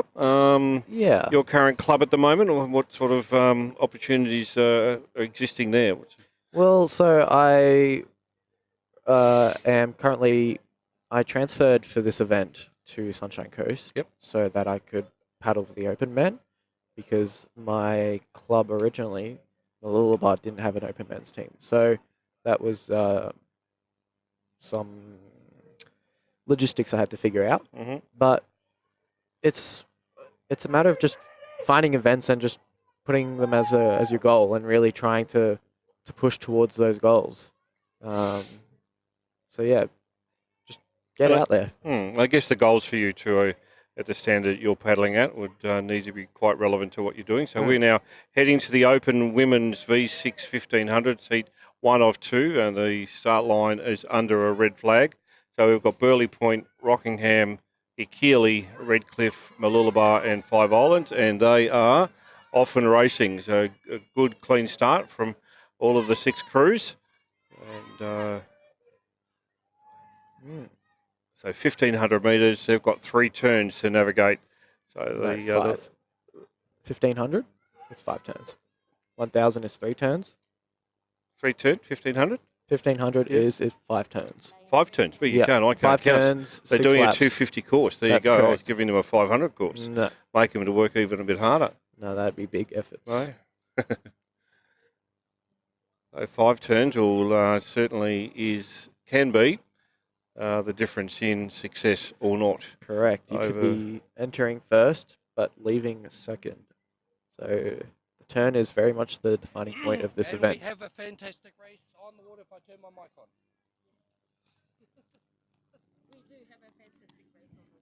We have a fantastic race out there on the water. It's race number 37, the Open Woman V6 1500 metres, 5 turns. The first of the women's V12, V6 1500 metre turns. Who goes in first down here in lane number 1? It has been Burley Point, and there's closely followed by Rockingham on the far side there. Who is that closely followed on the far side there? Is that Malulabar out there as well, as they all are negotiating their turn? Here they come, and they seem to have done that safely, so let's get them around, and we'll get them down here at this end as we can go to some more turns. Calls, should I say.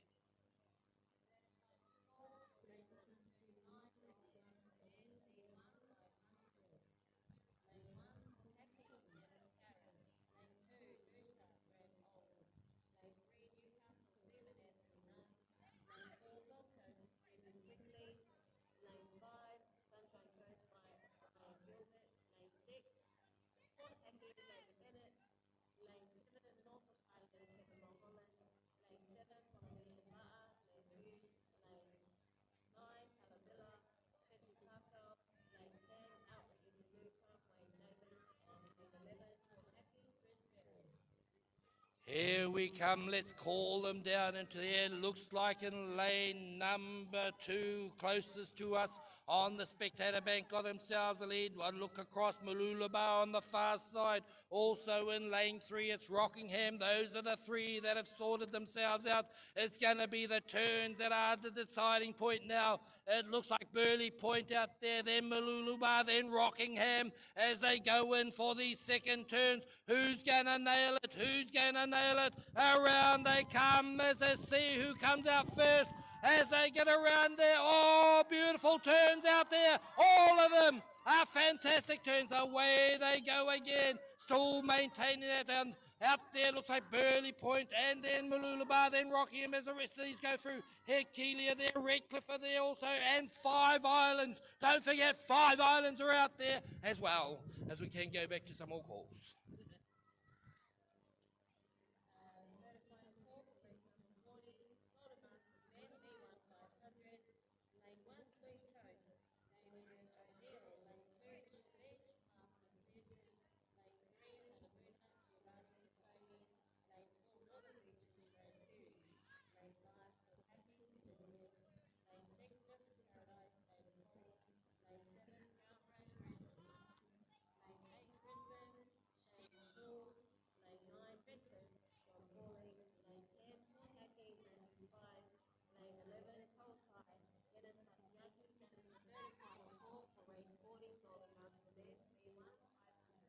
Heading into their third turn there. Once again, we watch and wait in anticipation.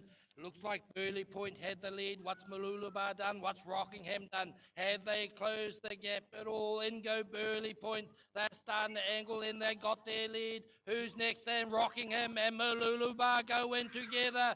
No mistakes. Get around there. That's what they need there. As they get around, all around Burley Point, they're away. Rockingham getting around. Maybe Malulabar got out a little bit earlier. That will have a part to play as the rest of these crews go through. Also out there, we have Hercule, we have out there. We also have 5 Islands and Redcliffe are there negotiating there for a third turn as well.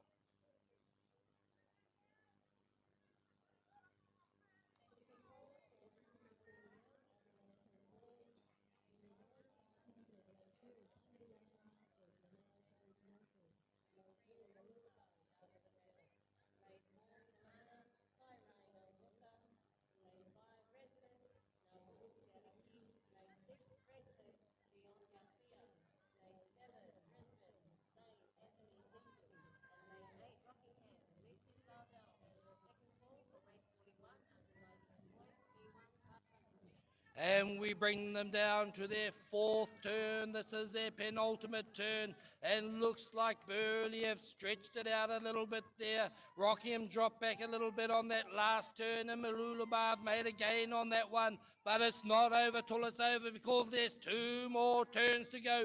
Let's see how they negotiate that. They've lined themselves up. They look at seat number 1 will post up there. And they both post up seats 1 and 2. Get around there. Around they go. Burley Point. Rockingham and now Mooloolaba trying to get in there and close it up as they get around there. They didn't even poke in and they bumped it in there.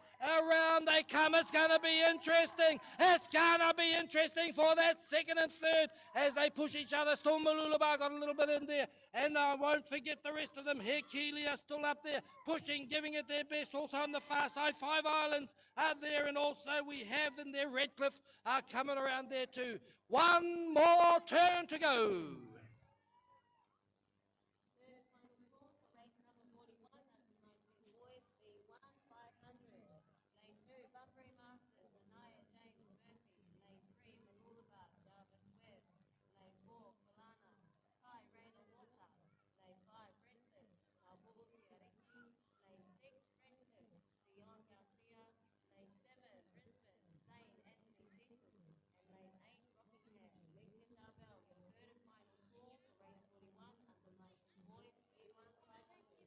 This is it. It is the fifth and final turn. No one can afford to make any mistakes because it could be catastrophic as they head up there. Burley Point definitely have the lead out there. The interest now is the race within a race. It is Mooloolaba and Rockingham who turns in first there.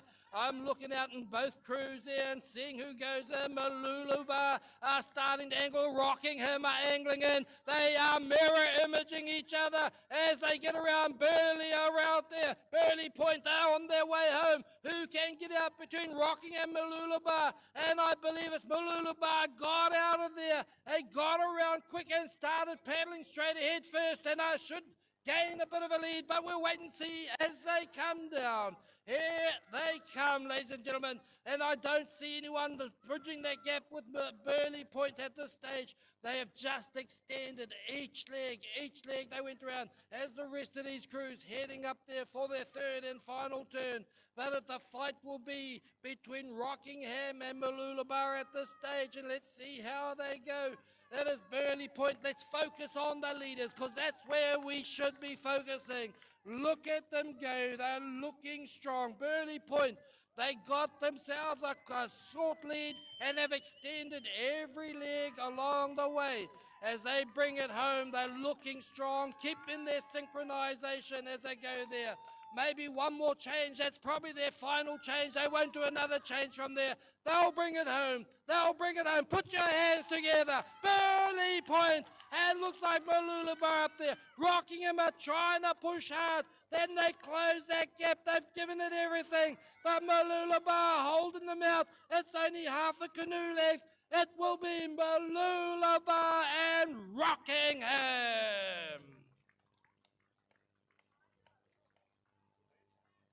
Also out there, it is on the far side. Five Islands, they've given it everything out there. Couldn't bridge the gap on any of those others as well. Five Islands are coming home there. Redcliffe are out there also, and Hekeely. They are giving it their 500 metres across. They go there. Redcliffe coming home with about 20 odd metres to go to get across this finish line. We bring them home all the way home as we come through there. Put your hands together for Redcliffe. And still coming home at this moment, Hekeely, they are going to say, I did 1,500 metres. Gee, I don't even walk that far. As we go, I don't even drive that far. And put your hands together for Hekeely, 1,500 metres. Race 42, we need progression, please. Well, there was a demonstration of some sensational turns. We were just commenting that off air that the Mooloolaba crew was certainly scraping the right on the edge of that turn can. So they certainly only paddled at 1,500 metres. It was a great demonstration of turning. So very, very close. So what's the strategy? Merlin, you steer one of these OC6s in 1,500 metre races. How do you negotiate getting a crew through that? Yeah, this morning was actually my first 1,500. Yeah. So still trying to figure out what the best strategy is. I'm used to steering the Matahina canoes that don't turn as well, and it's a different steering strategy. So still trying to figure it out. It's mostly staying out wide, then cutting in, letting the canoe take it, and then asking your 1 and 2 to draw for a couple strokes, and then try not to turn too much, because then you have to compensate on the other side to correct, and then that slows you down and bogs you down in the exit. So you really have to be on the fine line of how much you want to turn. Yeah, then at 1,500 metres, it's also a distance that is fairly taxing on the body. I'm appreciating that 1 and 2 also work pretty hard to draw the boat around. Yes. So nursing a crew through 1,500 metres, is there really some thought given to that? Well, so during the middle, before and after your turns, you're really trying to have a nice long stroke and really maximize how much, or minimize, like be really efficient on your stroke rate, your length of stroke, and just general efficiency, because you don't want to be gassing it the whole time, but you want to gas it out of the turn and into the turn so that you have enough momentum to really get you around. So it's not a full sprint. You really have to manage your pacing. It's not like a 100-meter sprint. It's very different. Certainly. It suggests a very different strategy with ensuring that you've got something left at the end of that, or that last 250 metres, if you need it to bring it home. Yes. So it takes I guess a little bit of chit chat within the crew to make sure that everyone's on the same page and can get themselves through a race of that nature. It's moving off, if I can, just to enlighten people of some of the experiences you had over in Brazil at Worlds, over to a different part of the country, and very culturally different for we Australians. But the racing over there was obviously fairly, if I may use the word again, intense, and some very different water. I guess Merlin and I will be talking about when we turned left and went past what we know as people know as the fort, and it was quite a different experience where people went right, which was a lot calmer. So how did you find that environment? I knew it was going to be rough, and I expected it, but those are the waters that I paddle in quite often in Coffs Harbour, so I do have experience in those types of waters, and I think that that was a bit of an advantage, especially in the V1, being confident with yourself and making sure that you're not flipping. So yeah, that was quite advantageous for myself, and I really enjoyed the surf leg back, which was nice. Yep. Yes. Yep. Even though I flipped at the turn point, but it's all right. In the open men, I think we ended up placing 6 in that event. 7. Yep. Just behind France. And so, we get the opportunity to keep that group of people together, and sort of things you feel that we might need to consider to take ourselves from a 6th placing to higher up that leaders board, so to speak. Yes. It's just more training, really. Just more time on the water, feeling it out with the crew. I'm with Stuart here. You've just finished your 75 plus V1. Sorry. Yeah. I know you're qualifying. How did you go? Did you make it to qualifying time? I think so. That's why it took a while to get over here. They're trying to find out from the results. They're a bit shy at the moment, so I'm still waiting. So, but hopefully, yes. I think I should have done. The qualifying was fairly good. So, just wait and see. Well, it looks good from this angle, so hopefully you get in, and hopefully you're on your way to Singapore. Yeah, well done. Great. Thank you very much. Back to you.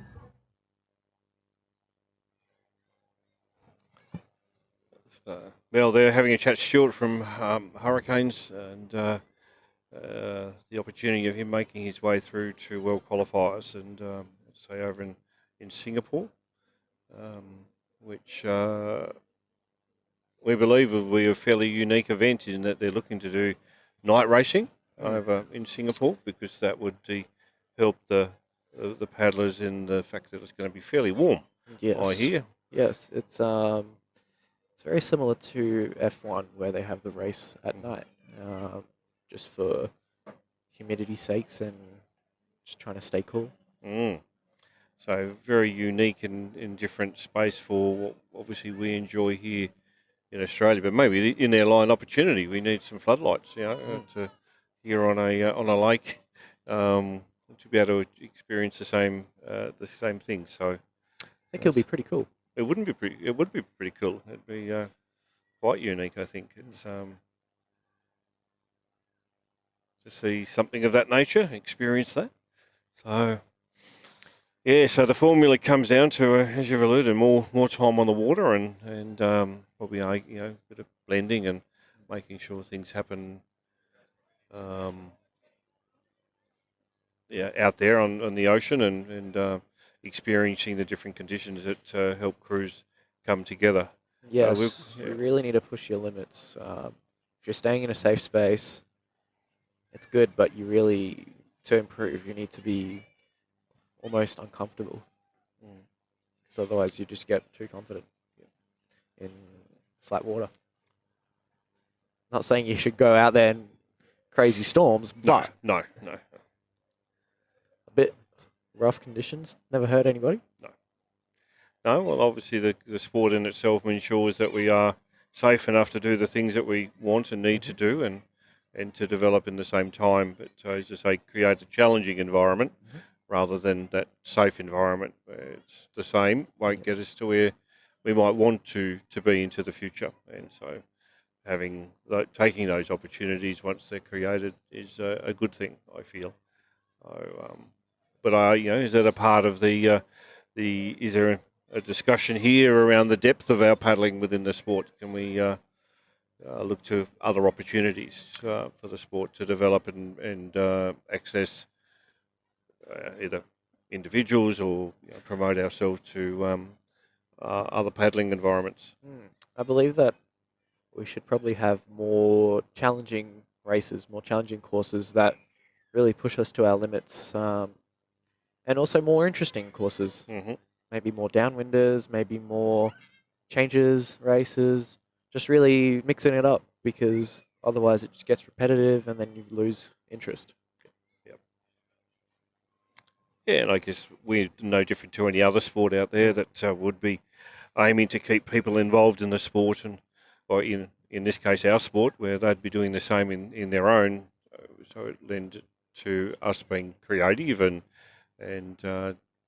once you identify opportunities, not being at all adverse to taking them on and I think I've alluded to with Sharon is that the logic of what the Western Australians have over there, and for some of us, I think experiencing that would be a good thing as well. And they've got some challenging conditions over in the West, so I think we need to, where we can, look at ourselves as that national sport and therefore make things accessible to be able to experience that. So.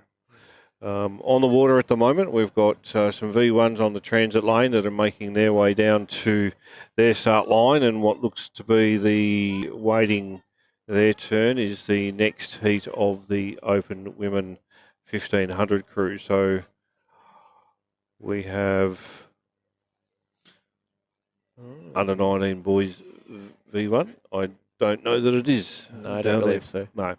So I'm just looking at a screen here, guys, that we're just trying to confirm where we're at, knowing there has been some slight modifications to the draw or the schedule, beg your pardon, to be mindful of the change that we had. I believe we're on race 38, Open Women V6 1500, Heat 2. Yeah, so that would be to our left with the Open Women's V6 1500 metre Heat 2. V1. We've got a V1 down there on the start line at the moment as well, although it appears that the start boat is making its way down here to, when I say here, down to where we're sitting, which would be looking to start the 1500 metre V6 race. I would assume it will happen in that order. So those V1s are going to be waiting out there for quite a bit. They will be. It's not ideal, but I guess you just have to deal with it.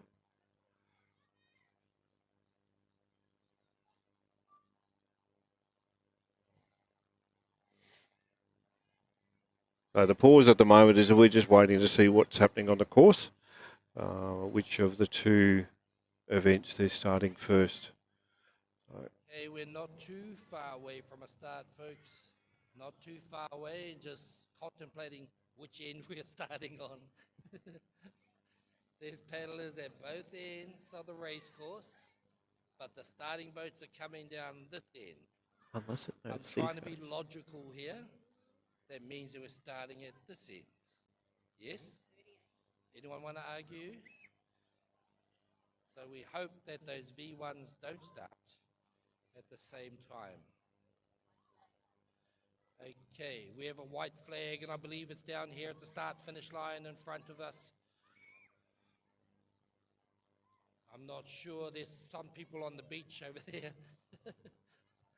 They're standing on the beach. I can't race from standing on the beach.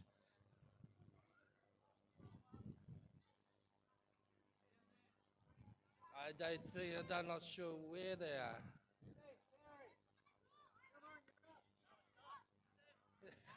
Exactly. Okay, we have a white flag for someone anyway. But I believe it's down here at the start-finish line.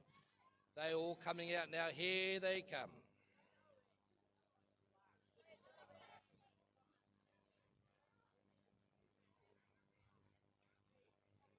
It is at this end of the start-finish line. So the next race on the water will be Open Women V6 1500 meters, heat number 2 of 2. The second heat, that is what we're racing now. They're under starters orders. White flag coming up to these yellow buoys, marker buoys here, which is called the pre-start line, to get them sort of almost aligned. Almost aligned, and we'll go from there.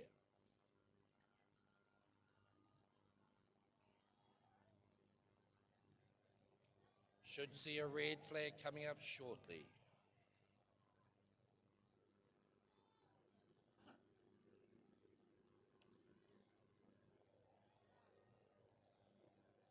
There's the red flag. Everyone makes a choice. Each crew makes a choice where they'll start. No black flags yet. There's been very few black flags are holding nicely. And what do you know? We have a green flag waving in the gentle breeze to indicate we have a start here. This race on the water, race number 38, the Open Woman V6 1500 meters, heat number 2 of 2.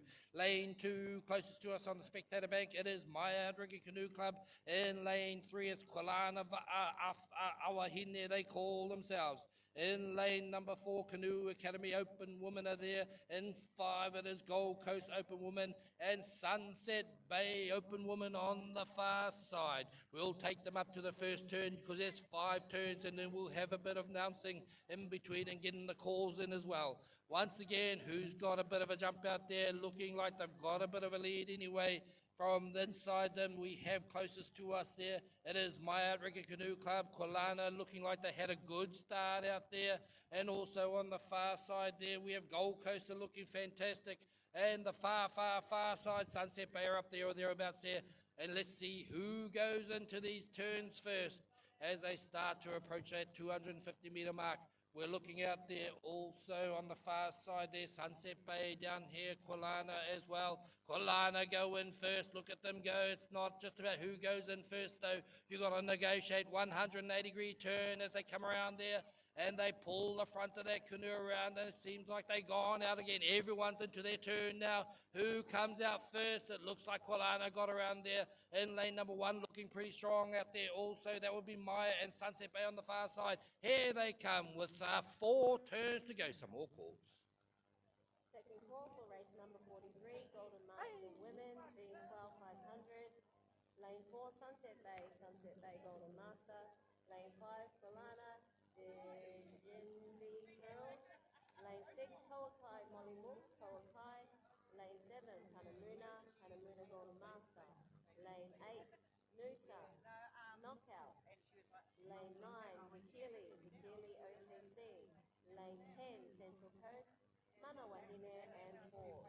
That is the second call for race number 43, Golden Master Women, V12 500. Here they come down here for their second turn in this particular race. It is 5 turns, don't forget, looking pretty comfortable at the moment. No stresses at the stage in race, lane number 3, I think it is Quilana, have got around there on the far side though there. Gold Coaster up there or thereabouts. Anything can happen in these races, turn races, just add on there. Perhaps in third place might be down here, lane number 1, Maya getting out there.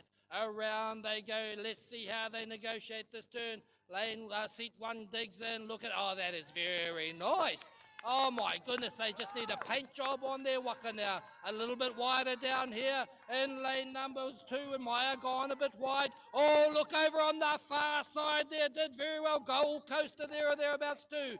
And also coming around, that's evened it up there as the next 3 come out all together. We go back to some more calls. Drama, drama, drama.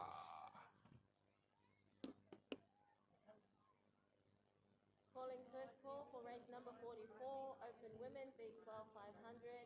Lane 4, Brisbane and Bayside OCC. Lane 5, Hikili OCC. Lane 6, Sunset Bay OCC. Lane 7, Burley Point Open Women. Lane 8, Port Hacking Pelicans and Newcastle. That is the first call for race number 44, Open Women, B12 500.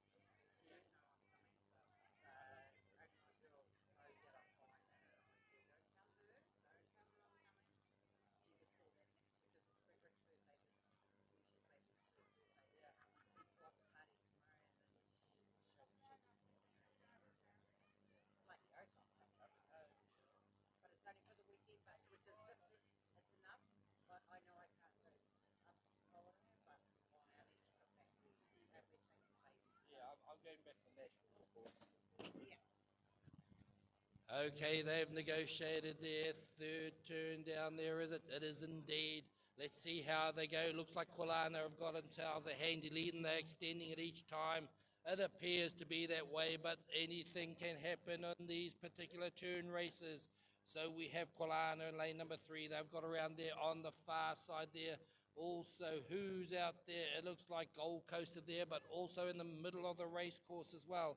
Doing very good as a Canoe Academy out there as well on the far side. And so I say Sunset Bay are there too or thereabouts.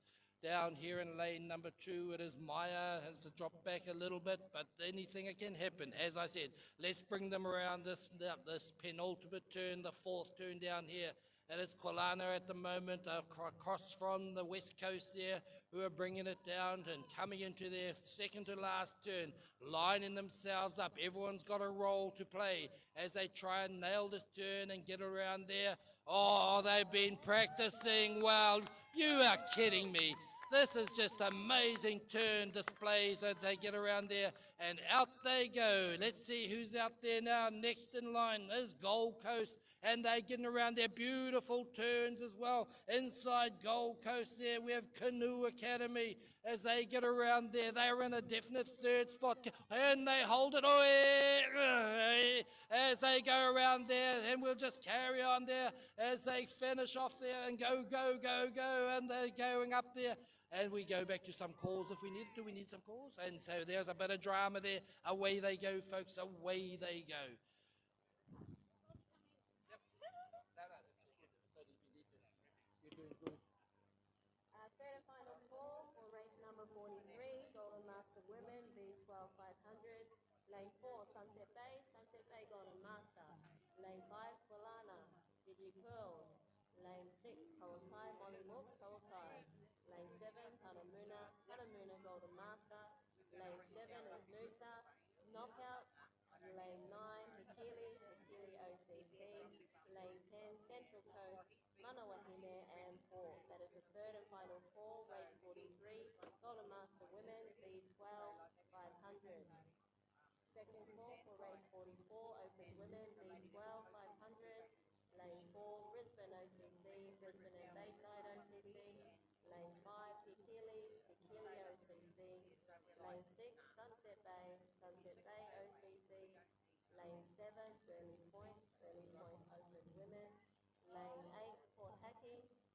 Intelligence and Newcastle. That is the second call for race 44, open women, 312,500. First call for race 45, novice men, V1 500. Lane 2 is Bayside OCC, Kapiti Wise, under 16 boys.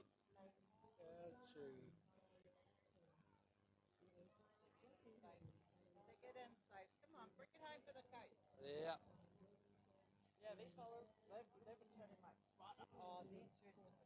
They've been nailed it, yeah. Like bumping their bloody. Okay, let's bring them home. It's Quilana they have no infractions. They are certainly bringing it home nicely. They've negotiated every turn pretty darn well. In fact, fantastically as they get up there, and they're just cruising home, saving a bit of energy, maybe giving a little bit of a burst there. There's Quilana. Oh, there's been a change though. Oh no, there's a come through there. Let's watch them and bring them home. And let's give them a big cheer with 10 metres to go. Put your hands together. Quilana will take out this particular heat. Out there on the far side, no, not the far side, but Gold Coast are there. Look at them as they keep their position, keep their synchronisation, and they'll bring it home there also. Gold Coast, who's come up? It'll be a battle within a battle for that next one, but it looks like it'll be in between them. Canoe Academy, is it? Who are coming in there, or is it? Yep, Canoe Academy will take out that third place. On the far side, Sunset Bay and Maya coming down to finish, and we'll bring them all the way in. That is 1,500 metres. That's 1,500 metres more than I've done today. And so we acknowledge them and we give them and applaud them. Thank you. As we have Maya.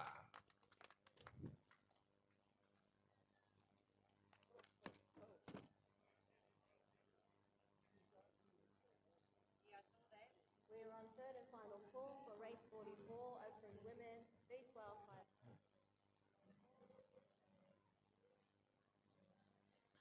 There's the conclusion of the second of the heats for the 1,500 open women.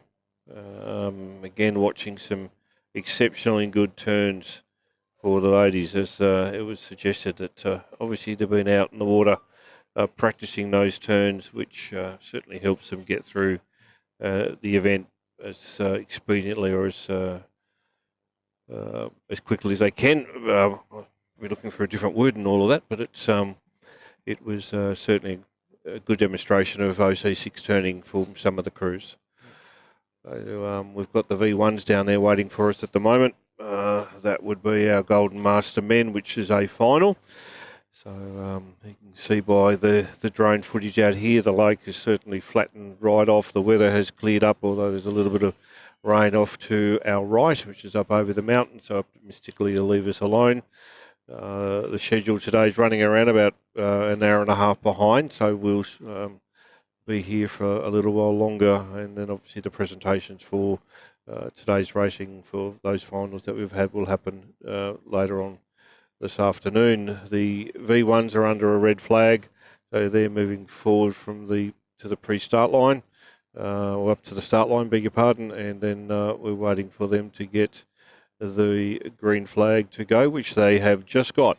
So they are away for the 500 V1 for the Golden Master Men straight final.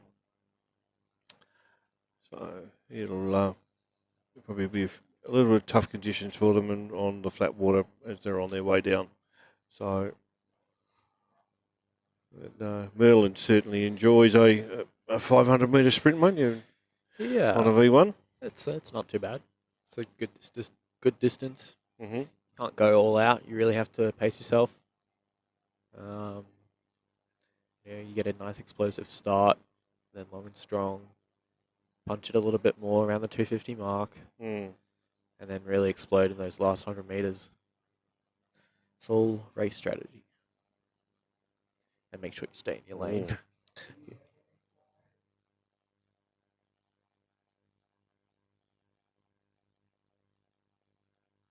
This is interesting racing. Look, it's a full race course out there. Lane 1, Port Hacking and Dennis Carrot. In lane number 2, it's Noosa, represented by Grant Holes. In lane 3, Newcastle is represented by Stephen Anthony Nunn. In lane number 4, yes, it is Stephen Quilke from Gold Coast. In lane number 5, it is Brian Gilbert from Sunshine Coast. In lane 6, David Bennett for Port Hacking. Lane 7, Calvin Mulholland, Norfolk Island. In lane number 8 there, Glenn Hughes, Polynesian, Va'a Alo. In lane number 9, it is out there, Fetu Paco Talo Billa from out there. In lane 10, it is Outrigger Canoe Harbour from Wayne Davis, and rounding out this field is Chris Berry on the far side. Port Hacking, my goodness, there's some hot racing happening out there on this race course. Who's got the best of it in the middle of the race course as I count across? 1, 2, 3. In lane 3, looking strong there. Who's that? Stephen Anthony Nunn. Outside him, Stephen Gilbert is strong. Brian Gilbert out there, should I say? Stephen Quilke is up there. Brian Gilbert is looking strong outside there too. But look at the hair flying out there as they go through that. And they push up fast and strong. It is out there in lane 3, Stephen Anthony and Brian Gilbert. Out there in lane number 5, I think. Those are the two pushing home. Everything else is in between them. Who's got the last of it? Who can push it home? It's out there in 5. It is Brian Gilbert. And what's happening? He's out of his lane. Oh, no. What's gone on wrong there? That's huge drama. Not sure what's happened there, but it's lane 4 that's come through. Will be Stephen Quilke who takes out the win on there. It's confusing indeed as the rest of these men come home. My goodness me. We'll be looking at video coverage of that one.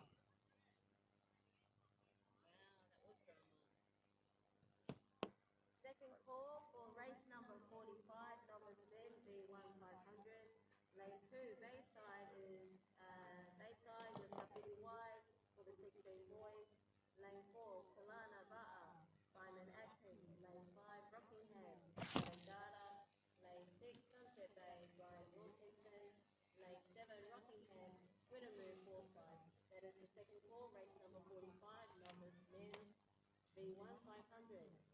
First call for open women, B12 500. Lane 5, Maya Open C. Lane 6, Redson, Rock Solid Open Wahine. Kulana Awahine. Lane 8, Top 5, Top 5 Islands. Lane 9, Gold Coast Open Women. That is the first call for race 46. That's our Golden Master Men's V1 500 final. Has just concluded, and we're waiting now for what we understand to be the under 19 boys V1 500 straight final. And they've just started. And they have. They're under green flag. So no wasting time now. Sitting up there in a little bit of drizzle. Oh my goodness me, it is a Golden Master Men V1 500 metres. It is semi-final number 2 in lane 1. Damien O'Neill from Tweed Coast in lane 2. Mark McPherson, Mission Beach in lane 3. Giovanni Sassoni from Panamuna, Outrigger Canoe Club. And 4 it is Grant Hughes from Northern Beaches. And 5 Peter Williams, Port Hackings. And 6 it is there David Cottle, Surfers Paradise. 7 there is Grant Rasmussen, Scarborough. Lane number 8, Shane Sewell from Brisbane. Lane 9, Paul John Pauling, Redcliffe. Lane 10 it is there Matthew Spies from Port Hacking, and rounding off this in lane 11, Dennis Fatiaki from Kauai. That's the lineup here. Let's see how they get down this race course as they push and push and push. It is big numbers in this division. As such, the race course is full as they come home now. Lane 1 it is Damien O'Neill, Mark McPherson in 2, Giovanni is in 3, in lane number 4 it's Grant, and in lane number 5 it's Peter Williams, in lane 6 David Cottle, lane 7 Grant Rasmussen, lane 8 it is there Shane Sewell, in lane 9 it is out there John Pauling, Matthew Spies in lane 10, and Dennis Fatiaki out there in 11. Here they come through that 250 metre mark. My goodness, they're lined up across this race course. And lanes 1, 2, 1, 2, 3, 4, maybe 5 and 6. Lanes 5 and 6 are getting up there. 5 is Port Hacking, Peter Williams and David Cottle out there in 6. Let's see if that's how they're coming home. Who's on the far side there? In the far side, they're not quite out there, but Port Hacking, Matthew Spies is maybe up there or thereabouts too. Here they come. They've crossed that line of 200, less than 200 metres to go. It is in the middle of the race course. 1, 4, 5, right in front of 5, I believe it is out there. It is Port Hacking, Peter Williams. Peter Williams is pushing up there. Inside him from Peter is Grant Hughes. Outside is David Cottle. But I don't think they're going to bridge that gap. It is on the outside pushing hard. Peter Williams is up there as well as Grant Hughes is going to push and push and push, but not enough race course left. Great racing out there as they go through to a final. There goes Peter Williams. I think Grant Hughes and on the outside David Cottle will take up those guaranteed places. I believe great racing out there. You just watched race number 39, the Golden Master Men V1 500 metre semi-final number 1.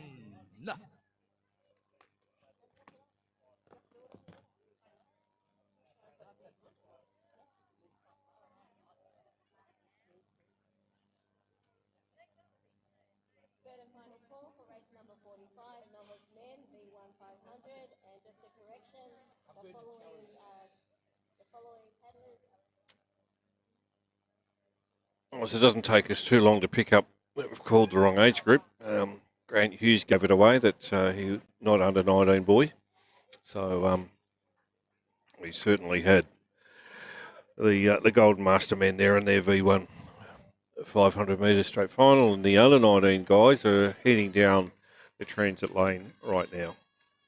So that young man in canoe number 3, that is Jarvis Webb from Lullaby, and he has just come back from an injury with a broken left arm. Right. Yeah, so he's just getting back into it. So it's good to see him on the water. Jarvis is certainly one of our very competent under 19 paddlers. So I guess it'll be interesting to see how he goes in this race and how that arm holds up.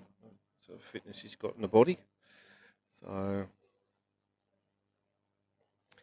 and being another straight final for under 19, which we experienced with the girls a little while back, it's, certainly that's where one of the opportunities, I guess, is within the sport to attempt to get that to one day, having heats of the under 19s and then multiple heats of the others that we know that we've got a bit of sustainability in the sport. So that's a window of opportunity, one could argue, to develop those and offer greater incentives for people to see it as the opportunity that the sport presents. Which building on the base we already have.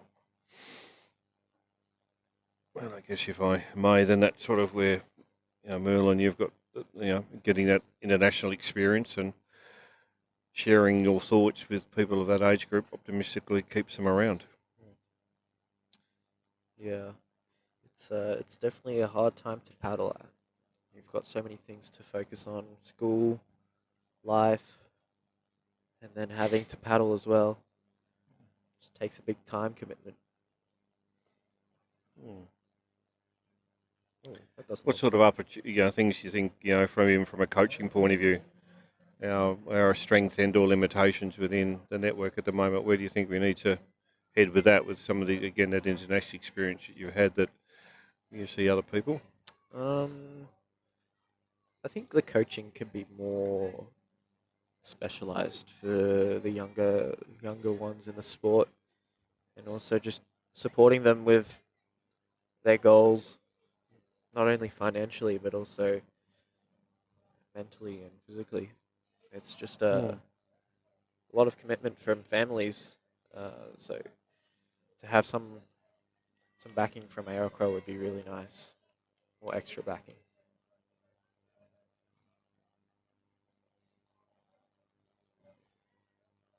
And that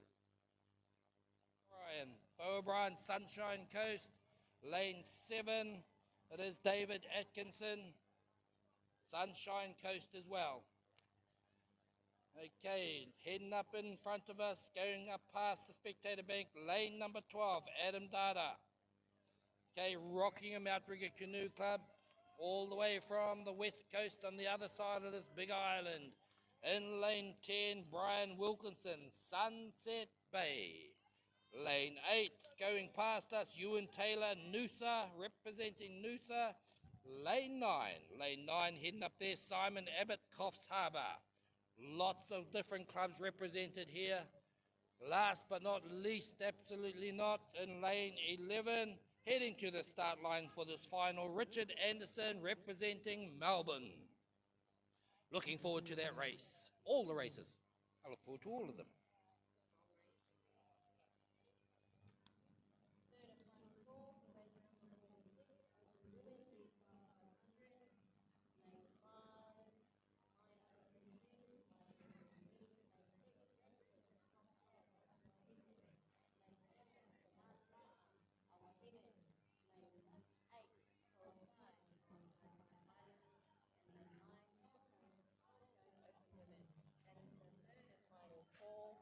Race number 46, open to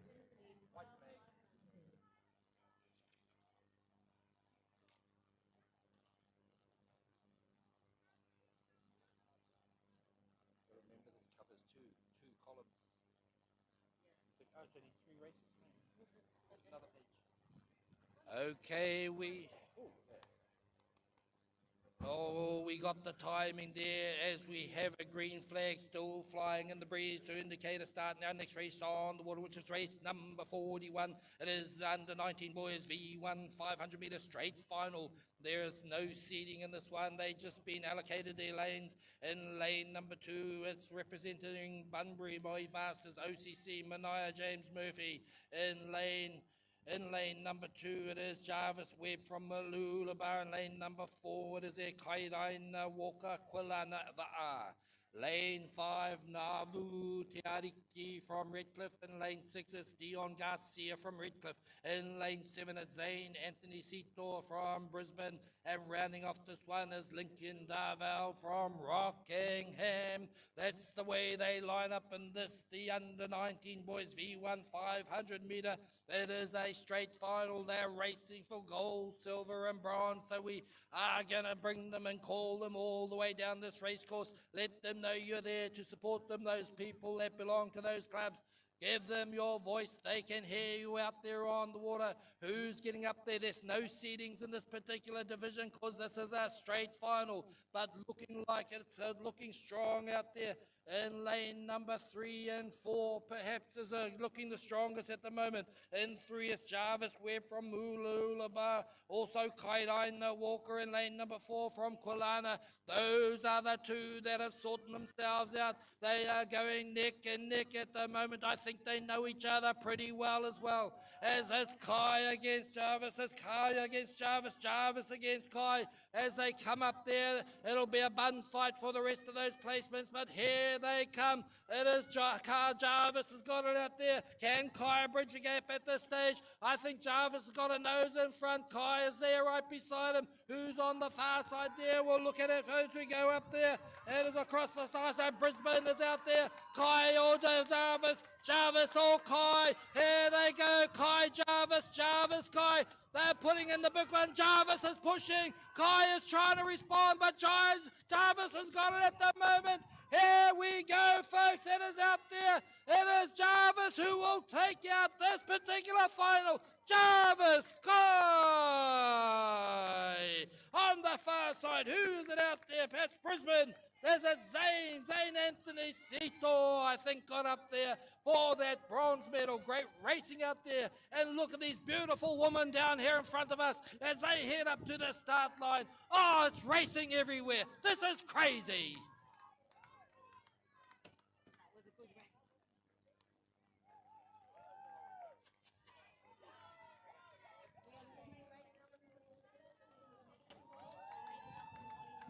Awesome. 500 meters done and dusted.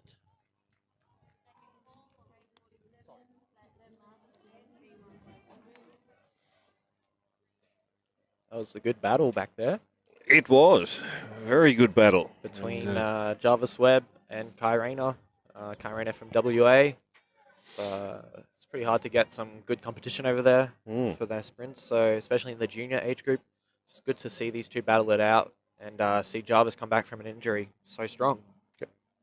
yeah, certainly to finish the race off as he has. So probably a little bit underdone in the physical preparation due to that recent broken arm, but to conclude the race like that is a really good physical effort. So, but really good racing from Guy and Jarvis, and so Zane as well out there in lane 7, not too far behind. Couple of canoes. Yep. But yeah, good effort, boys. So on the transit lane now, we've got another race on its way up the course. Coast in lane number 5, Nicholas Nelson from Northern Beaches. Lane 6, Shane Rousel from Redcliffe. And lane 7 is David Atkinson from Sunshine Coast. In 8, it's Ewan Taylor. Noosa in lane number 9, Simon Abbott from Coffs Harbour Coast, should I say. In lane number 10, Brian Wilkinson, Sunset Bay, should I say. In lane number 11, it's Richard Anderson from Melbourne. And rounding off this field in lane number 12, it's Adam Data from Rockingham. Look at them lined up across. This is a full race course just about. It is going to be a tough one to call as they look at the middle of the race course for the fastest qualifiers. Let's see how they go. Oh, they're going to make it hard for the commentator. They're all lined up across the race course. They did this on purpose. And so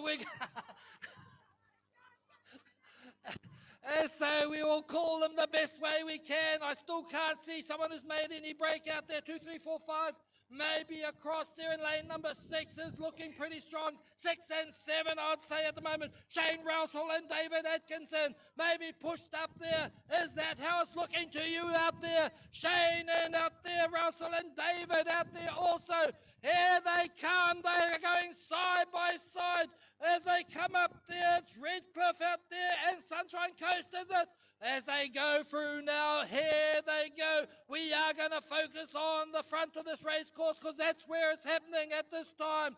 Pushing, pushing, pushing. Who's got it? Who's got the stamina? Who's did that little bit more training in there? Who's going to do it? Is it going to be David? Is going to push up there? Shane is giving it everything. But it's going to be David who takes it out there. Shane for silver. Who's there in 3rd place? Oh, boom! I think it was there. Who was that? Bo. Oh, no, sorry, outside him. Might have been, I'm not sure. Give me oxygen.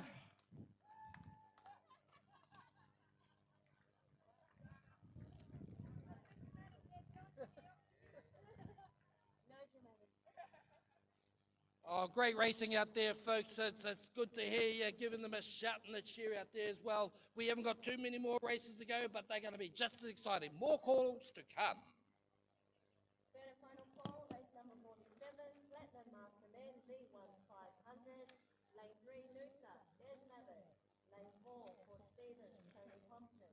Lane 5, Green Coast, William Lonnie. Lane 6, Healy, Ray Wilcox. Lane 7, Polynesian.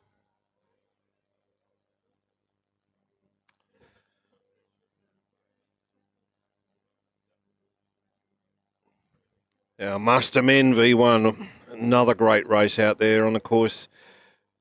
Certainly the competitive nature is evident as they were coming up to the business end of that race. So great racing from the guys. We now have a spectacle that with I think it's around about 8 V12 crews are making their way down the course at the moment. They won't be too far away from starting. This is the Golden Master Women, 500 metres, so straight race. And just watching the bottleneck as they went down the transit lane certainly is maybe will be indicative of what we're about to see. The ladies are now under a white flag. They will quickly, and here we go, they're red, so they are now very much in the starters' hands and making their way forward to the start line, ready for a green flag, which I'd suggest won't be too far away. Well, there you go. There it is.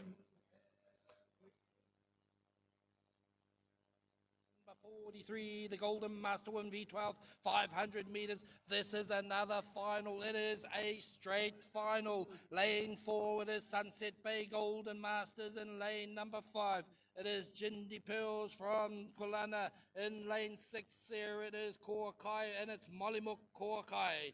Lane 7, Panamuna Golden Masters. In lane 8, representing Noosa, it is the Knockouts. In lane number 9, it's Hikili OCC. And in lane number 10, rounding off this field, it is Manawahine from Central Coast. That's the lineup. That's how they all coming down this race course at this moment in time. Lane number 4 is closest to you, Sunset Bay, as they come down. Lane 5, Kulana. Lane 6, Kokai. Lane 7, Panamuna. Lane 8, Punusa. Lane 9, Hekili. And lane number 10, Central Coast, as they approach this halfway 250 metre marker, boys. Once again, I say, if you're close to that line, you get a better view than I do down here at the finish line. But I get a great view of the finish. Here they come past that down there now. As I look out there, who has made anything out there? It's in lane 4, lane 5, lane 6, lane 7 maybe out there. Who's got out there? What make that see? Lane 7 would be Panamuna at this stage. As I look at 8, 9, 10, 11, 9, 10 or maybe from there. As I count them out now, because it should be a lane 4 is the inside lane here. And you can see they've dropped back a little bit. Lane 5, Kolana, still there or thereabouts. Again, I'm not sure the colours of the shirts.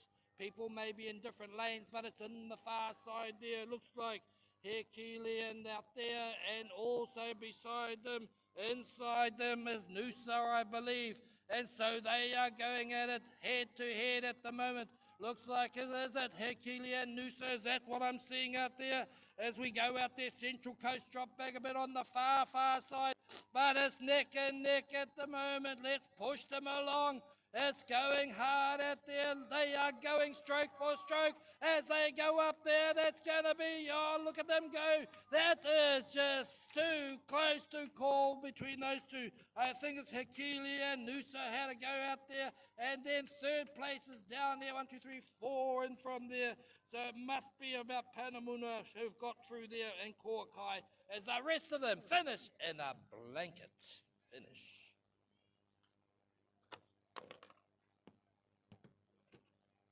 Calling third final call for race 47, Platinum Master Men, V1 500, lane 3, Noosa, Des Mabbitt, lane 4, Port Stephens, Tony Compton, lane 5. So there's a conclusion of our Golden Master Women V12 500. As I alluded from the start, it certainly was going to be a good spectacle out there on the race course with the amount of crews that were making their way up. It's certainly indicative of a healthy number in our Golden Master Women and the competitive nature of the crews. So Hekili took that out. And so congratulations to them. We're expecting now that our Open Women V12 500s will be next on the course, but they're going to need the craft that those Golden Master Women are in. So there might be a short delay while we get them settled in their craft.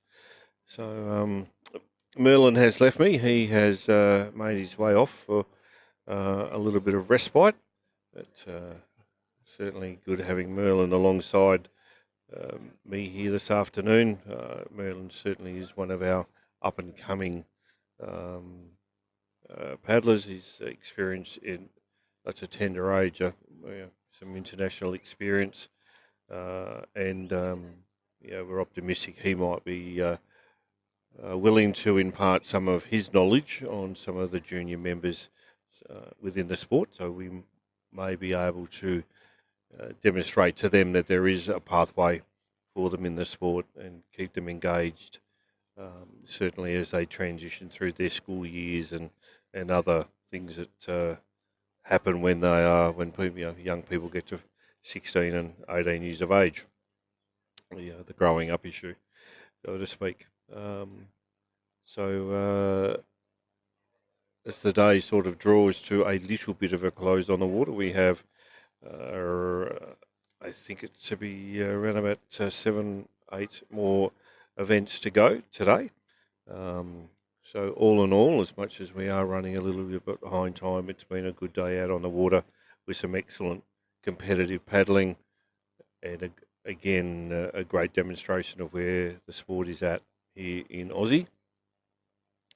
It was nice to chat to Sharon and give us a bit of a footprint of what's happening in Western Australia and her experiences as she transitioned into the sport from dragon boating, which a lot of people do. They certainly see that outrigging provides another opportunity to experience the on-water environment. Obviously, an outrigger is very much attuned to going out into the ocean environment, and therefore people that try it certainly see another side of a water sport. So we encourage people that might be considering it to come along and at least have a go. There are clubs everywhere around the country, and as I sit here, I'm from Hobart, and so we are the most southern-based club within the country, but as far as Darwin, and there's plenty of opportunities out there in the sport.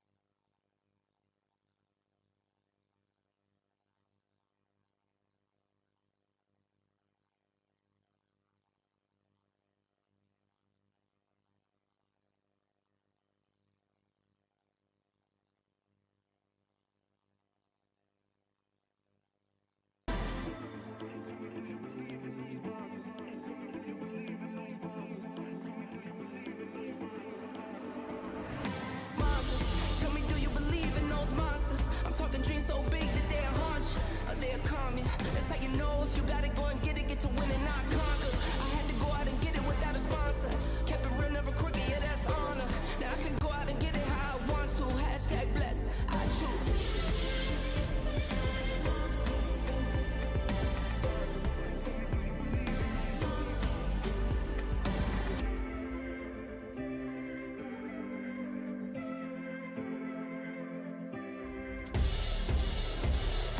Always on go, feel like I'm never home. Pockets on swole, it's time to let it go. Got me going dumb, like I'm illiterate.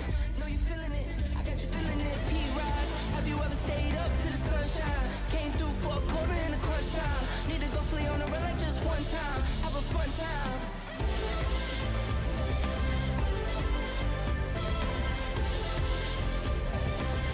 Know you feeling it, I got you feeling it.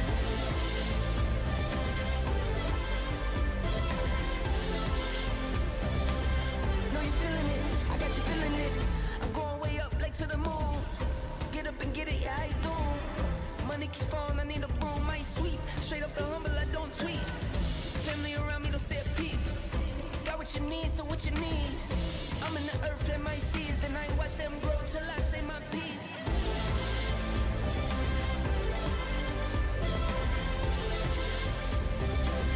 Know you feeling it, I got you feeling it. Monsters, tell me, do you believe in those monsters? I'm talking dreams so big that they'll haunt you, or they'll calm you. That's how you know if you gotta go and get to win and not conquer. I had to go out and get it without a sponsor. Kept it real, never crooked, yeah, that's honor. Now I can go out and get it how I want to. Hashtag bless, I choose.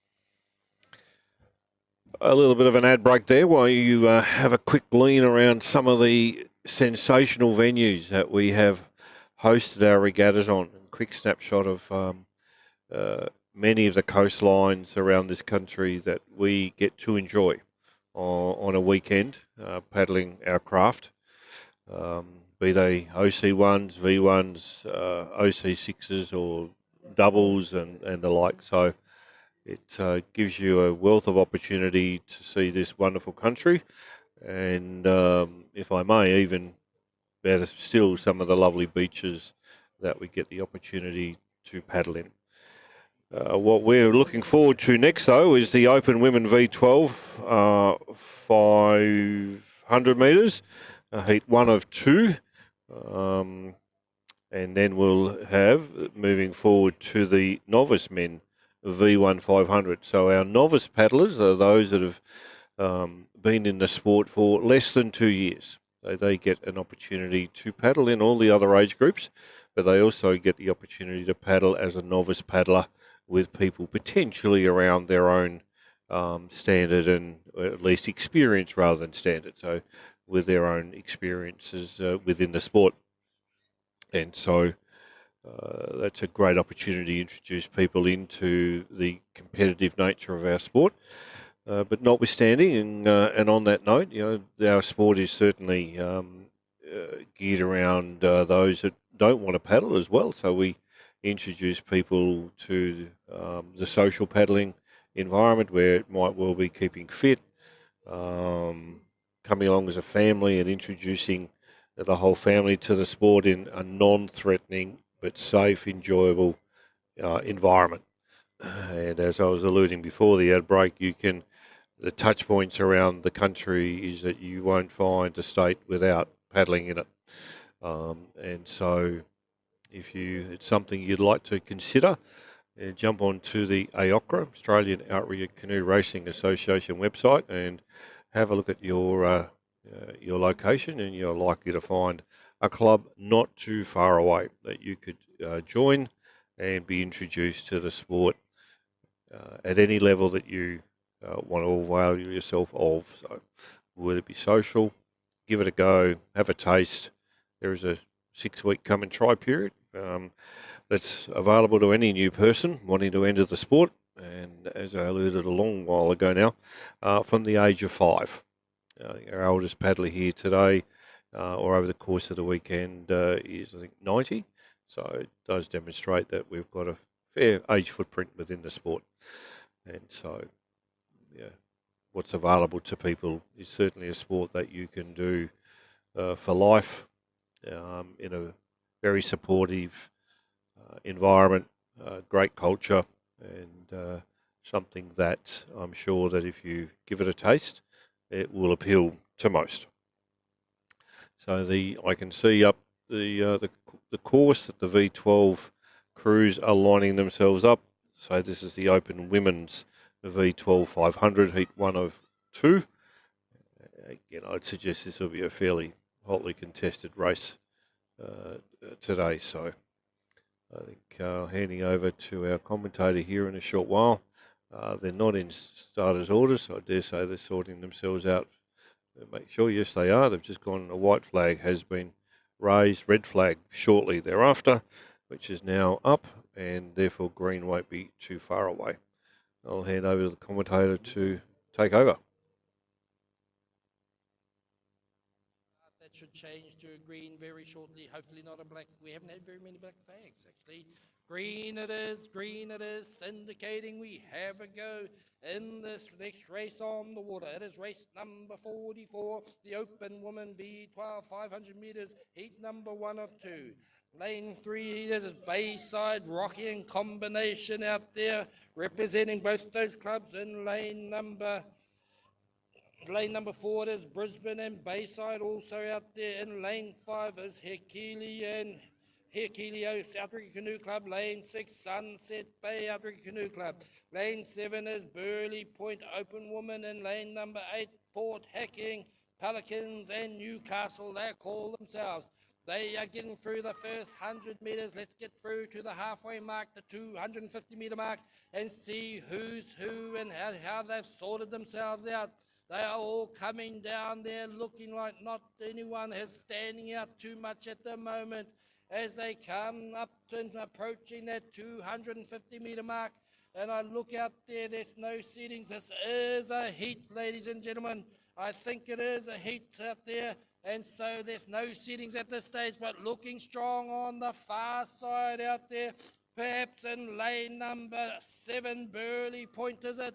Who are there on the far side. We have Port Hacking on the far side. Perhaps Burley Point in between them have got the lead in the middle of the race course there. If we look at lane 3, 4, lane number 5 maybe up there or thereabouts also. And that is Hekelia there as well. As they are next to them on the outside of Hekelia, we've got Sunset Bay. Here they come though, definitely out in lane number 7, I think it is, Burley Point there. Pushing hard there. That's according to my piece of paper. So if I'm wrong, I'm blaming the paper as they come down. And so we're going to see how they go there. They are looking strong. They put a gap in there in those first 450 metres. And they are extending all the way. We'll focus on the front there.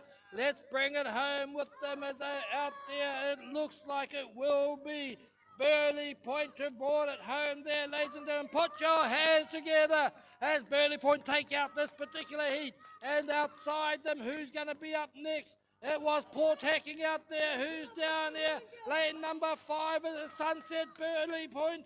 Port Hacking, Sunset, Port Hacking. And then Sunset, well, who was it? As they come through there, oh, it's all going to be a blanket finish there. Great racing out there. There was race number 44, Open Women V12, 500 metres, heat number 1 of 2. Third and final call, calling race number 48, Senior Master Men V12.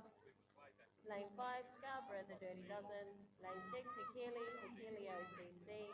Lane 7, Sunset Bay, Senior Master Men. Lane 8, Newcastle SM.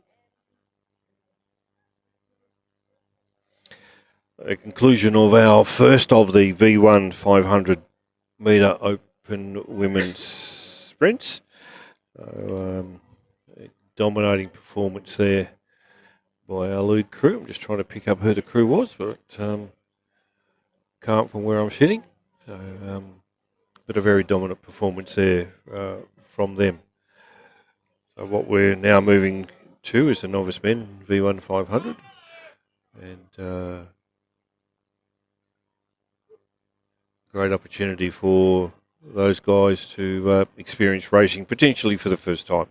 So, in conditions that I've alluded to, today, it is very safe and therefore quite enjoyable. And I think I'll also mention is whilst the drone's out there having a fly up the course, as the drone makes its way back down the course and you see the craft, you can pick up the all the tents that are lining the waterline. And it's another great spectacle for what people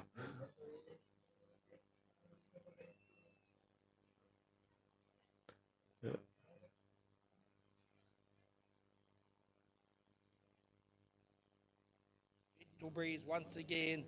And so let me tell you, it is race number 45, the Novice Men V1 500 metres. It is a straight final for these Novice Men.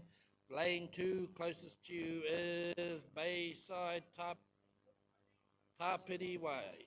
That's scratch, I've heard. And so we will put that at lane number 4. It is Simon Atkins from Kulana. In lane number 5, it is Adam Dada from Rockingham. In lane 6, it's Brian Wilkinson from Sunset Bay. And rounding off this field in lane number 7, Woodamoo Forsyth. That's it, the 4 of them are coming down. This is Novice Men, and they're racing for medals as such. So here they come, giving it everything they can at this stage. As they coming up to 250 metre mark, and the breeze is dropping down, the flags are just sitting there a little bit limply, so that's been good effort in there as we have the conditions haven't changed too much through the day. Again, we look at the four Kawaka, four canoes that are coming down this race course at this moment in time and seeing who may have made a bit of a break out there. Perhaps out there in lane number 6, Sunset Bay, Brian Wilkinson, has he made up, or is it inside him? Is it Adam Data from Rockingham? Simon down here in lane number 4 from Kulana on the far side from Rockingham. Would have moved Forsyth, Pat dropping back a bit there. Here they come, it looks like, and inside there, Sunset Bay, Brian Wilkinson may have got himself a lead and a little one at that, or a handy one. We'll make and see as he makes his way down here. Again, between second and third, it might be lane 1 out there.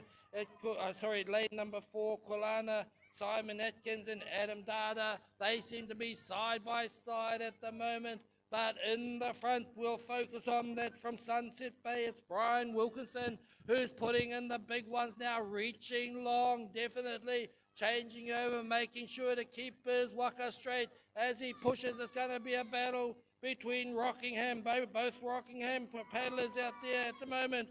It is Woodamoo Forsyth and Adam Dada, but let's focus on the front because Brian Wilkinson has got the lead and he will bring it home, no doubt about it.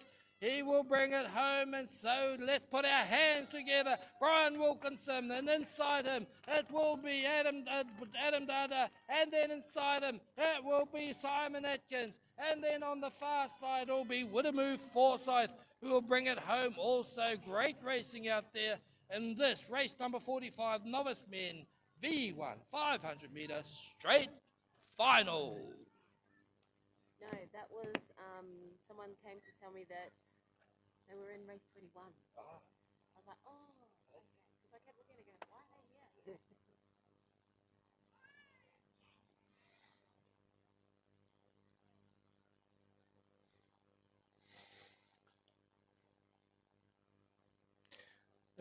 Our novice men have just concluded their V1 500.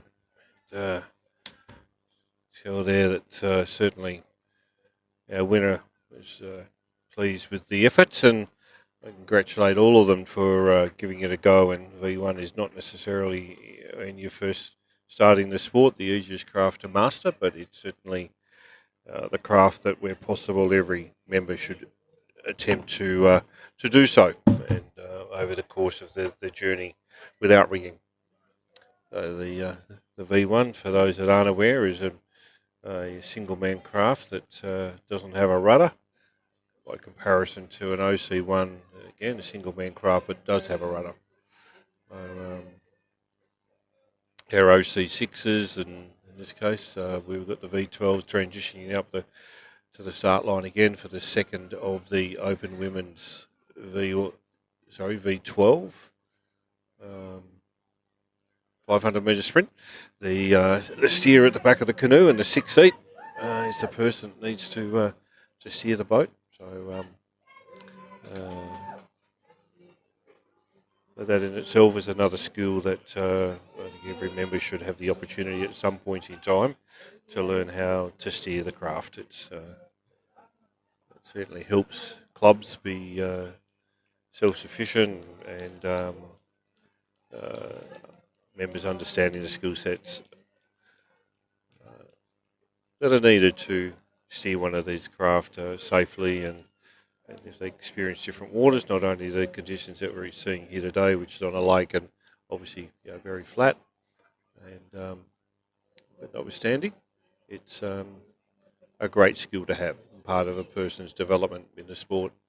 So what we're looking at the moment is the V1 500 second heat, it appears, of the V1 novice men. So we're under a white flag now, and so they will shortly get their red flag,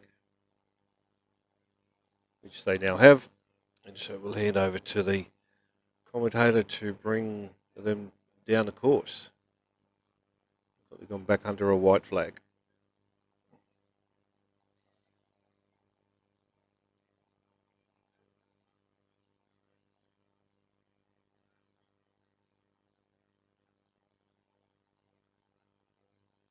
Getting a few things sorted out down there on the start line for the novice men. As I alluded, they do take a little bit to get used to, these craft. No rudder. You've got to do all the steering with your paddle. And so it can take a little bit to get used to as they're transitioning into the craft. But I congratulate these guys for tackling the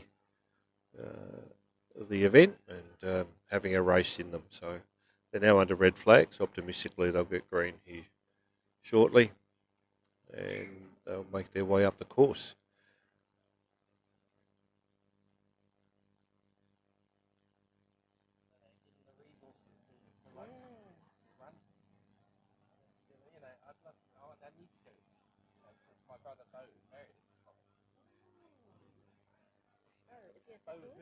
No.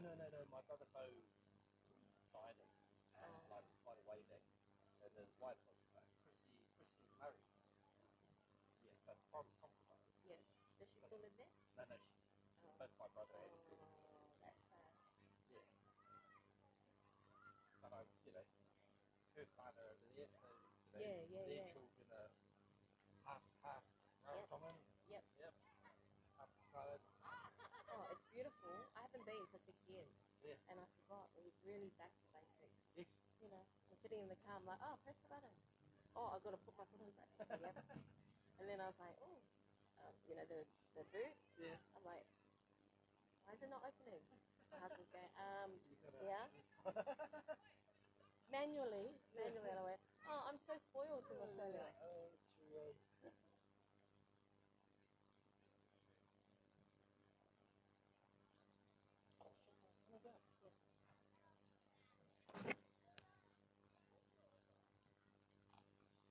Okay, we have a race on the water.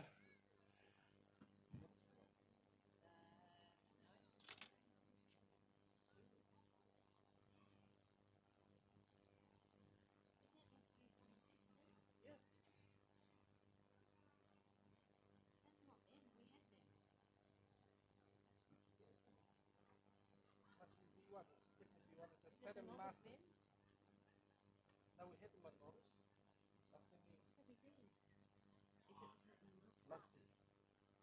One, two, three, four, five.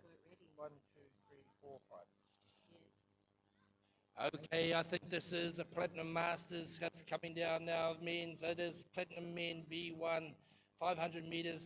This is a straight final in lane number 3. There's Muppet from Noosa in lane number 4. There's there Tony Compton from Port Stephen. In lane 5, William Loney from Hekini. Tweed Coast, should I say, in lane number 6. It is there Ray Wilcox from Hekili in lane number 7. For Inoke, Polynesian Va'alo. That's how I see it at the moment as they come down very fast indeed. In lane 3, 4, 5, I think it is lane number 5, looking strong out there. Who is that? It is William Loney that I can see, but chasing hard. Lane 4, Port Stevens is coming a hardcore indeed, but looking like he's going to hold on to it. I'll never say never as they push hard, putting in the last big ones. It is there, Port Stevens. I think it was out there. It was indeed William Loney from Tony Compton, from Des Mabbott from out wide there. It looks like it was Sesefo Inoke, and coming through still there, it is Ray Wilcox from Hekili. I think that's how it is out there. Beautiful, it just went out of sync, that's all. So we were going from race 47 back to race 46, I believe. Don't surprise me like that. I reckon.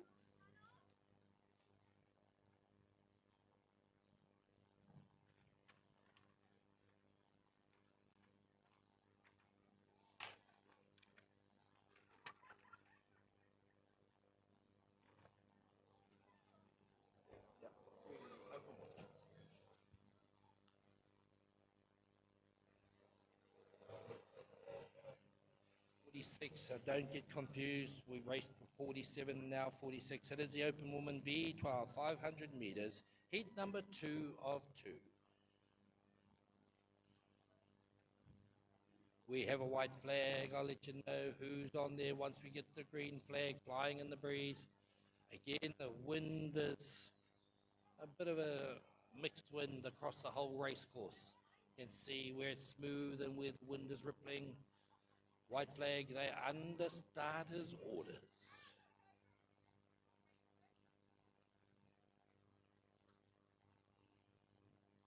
There is a red flag, so we're not too far away from a start now, ladies and gentlemen, in race number 46, the Open Women V12 500 metres race. That's what it is. Green flag, green flag, green flag is flying in the gentle breeze once again in lane number 5. It's Maya Outrigger Canoe Club. In lane 6, Redcliffe Solid Open, Rock Solid Open Wahine. In lane 7, it's Kulana Va'a. They are called Awa Wahine. As I go over the page and the wind blows my paper around, but I can handle that. In lane number 8, it is Koakai 5 Islands, they call themselves. In lane number 9, rounding off this field, it's Gold Coast Open Woman. That's the lineup we have in this particular race. Let's see how they come down this race course, because it's going to be a big one. I just sort of feel that they're all rather close together. Let's wait and see if that's what happens as they come down the race course, looking like they've done the first 150 metres and just 100 to get to that halfway mark. And we hope that we can get them down there, maybe see who's made a bit of a lead out there. If we look out there, perhaps in lane number 7 it is. Have they done it out there? Is that Quilana, or is it in lane number 6? I'm not sure at this stage. We're starting off at lane 5, lane 6, lane 7 is out there, and it does say Quilana on my piece of paper. And outside Quilana there we have their Koakai and Gold Coast perhaps. And inside there, Maya closest to us, and then Redcliffe, and then it is Quilana, according to my paper. Here they come. Those seem to be the two that are sorting it out. Out there in lane number 6, it is Redcliffe, and lane 7 is Quilana. As they keep pushing, here they come and pushing out, because Quilana and Rockingham against Redcliffe. That's the battle at the moment. But also on the far side there, we don't discount out there, that is Gold Coast, I believe, is up there or thereabouts. Here we go, it's Quilana, Rockingham out there, pushing hard. Gold Coast is out there also. Look at them go. This is where the battle's going to be. Is it Gold Coast or is it Quilana? Quilana, Gold Coast. That's Quilana at the moment. Gold Coast are pushing hard. Goes Quilana by a nose. That's by quarter of a waka length. It will be Quilana, Gold Coast. Gold Coast out there, Quilana, Gold Coast. And then down here it will be Redcliffe who take out that third place there. Oh, that's just a heat. That's a hot heat. I'm getting hot.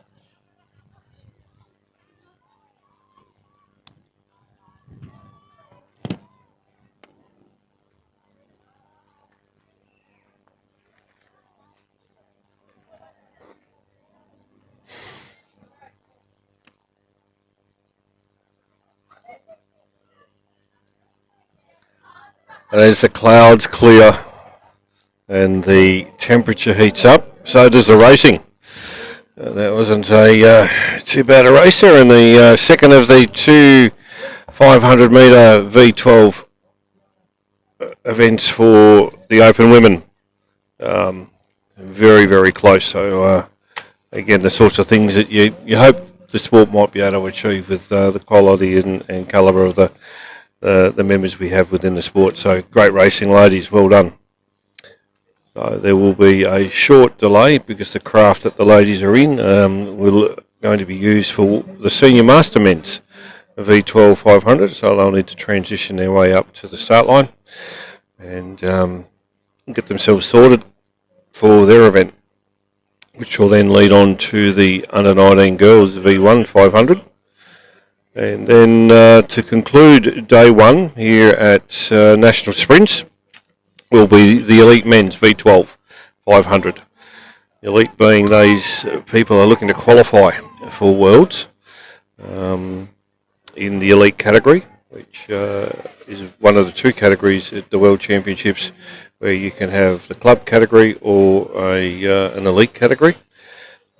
Which results in, from an OC6 point of view, only 3 members from the elite can go back to the club cruise.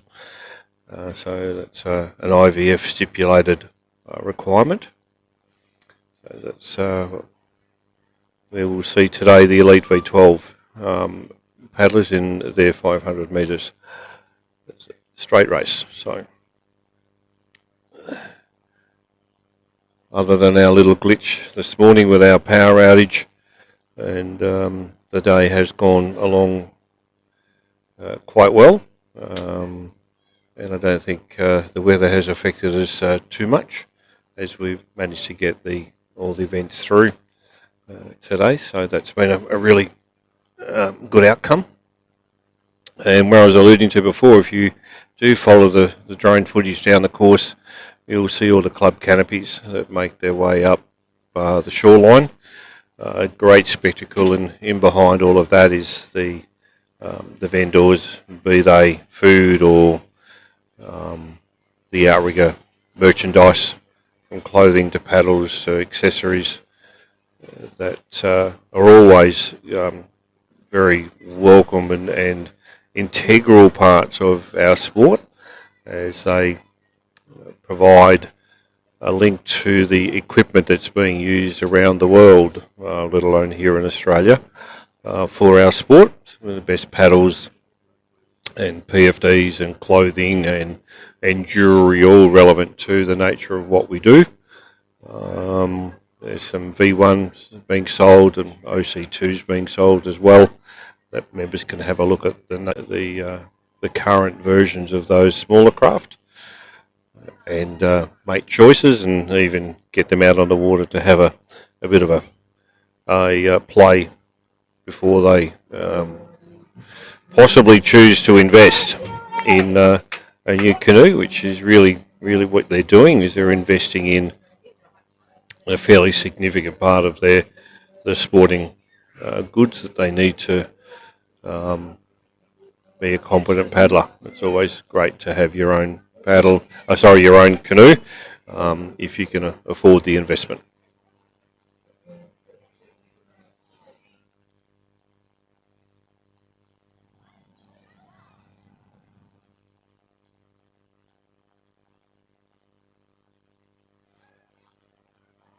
In front of us at the moment, up the course, go the V12 Senior Master Men. So,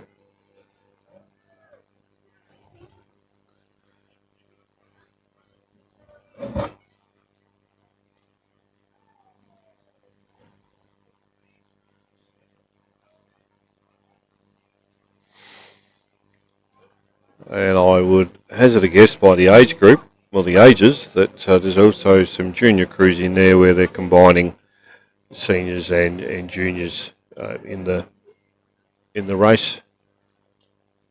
So, to get the crews through.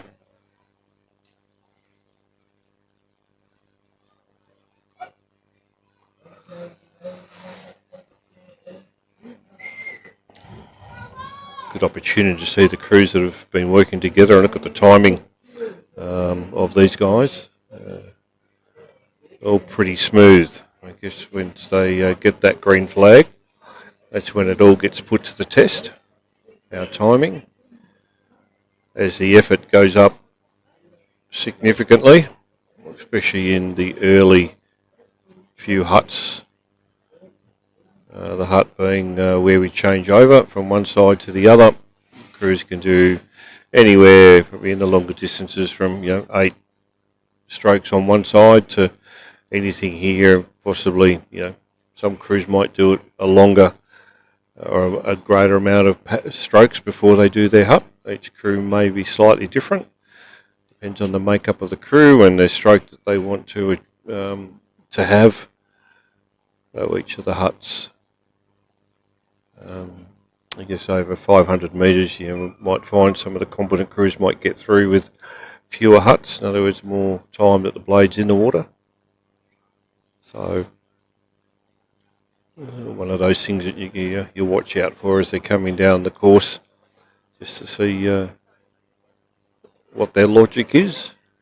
So as Merlin alluded to, all over the 1500, in one sense this is no different. Over 500 metres you still got to be mindful of the output at certain stages in the race. So, with a V12, obviously, it's two canoes, 12 people in it, so it's a fair weight that's sitting in the water. To get it up and going does take, I think, some extreme effort. And once it's up and going, things might be a little easier, but you've got to maintain that. And so, again, with the drone footage, you might see some changes or differences in the way the crews go about their work. Some of these crews today, as I've alluded earlier, are also combined crews where two clubs come together to ensure that a crew is formed, enabling all 12 members to participate, which is a great thing for the sport, ensures that people are on the water.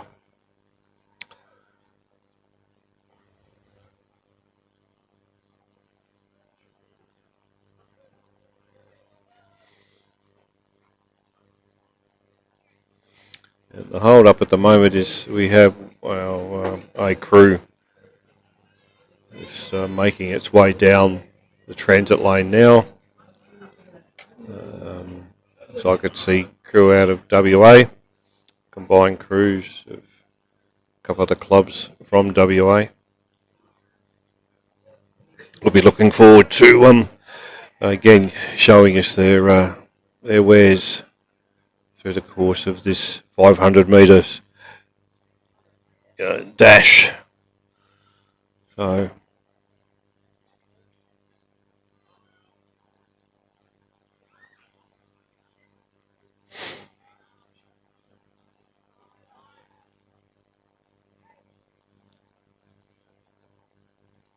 although we have following it shortly, as I mentioned, it will be the elite crew. We've got a crew sitting here beside us at the moment that are practicing their start and seeing what effort they can get out of this boat. Again, a combined crew, so they've possibly not come together too often before, but they certainly create a bit of a wake behind them as they took off. They notched it down a little bit right now.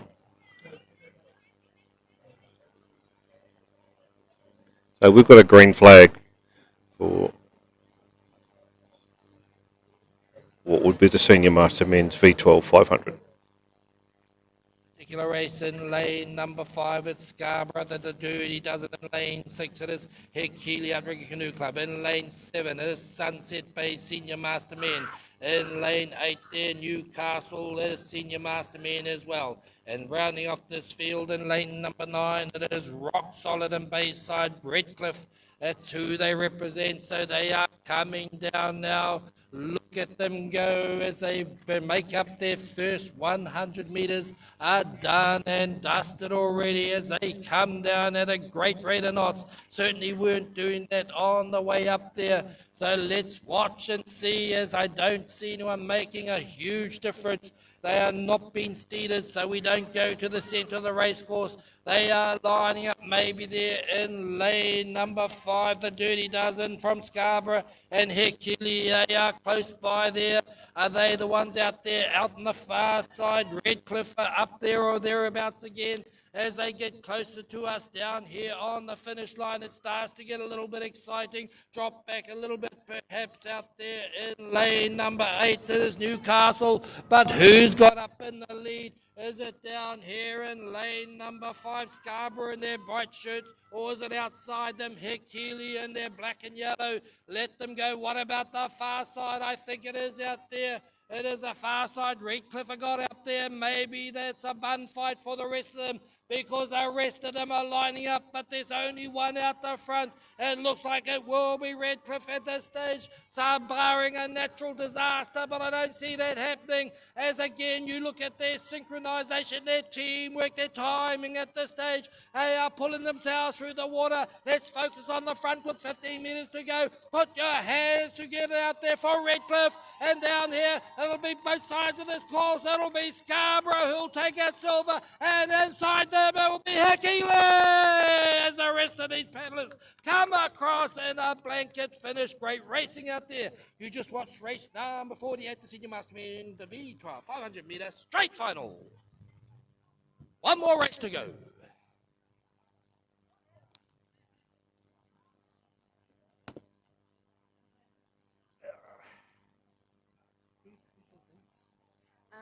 Scott, what was down?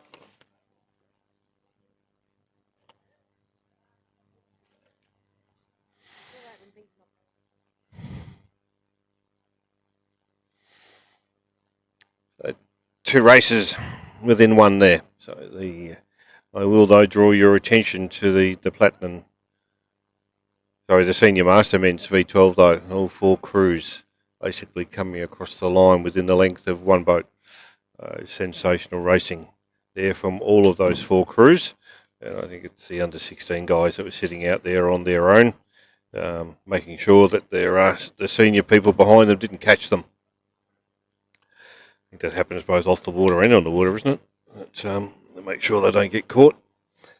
But yeah, again, great racing. So the next of our races, very quickly following along, is already under a red flag, and that I believe to be, if I can see them, it's another V12 race. A couple of crews there.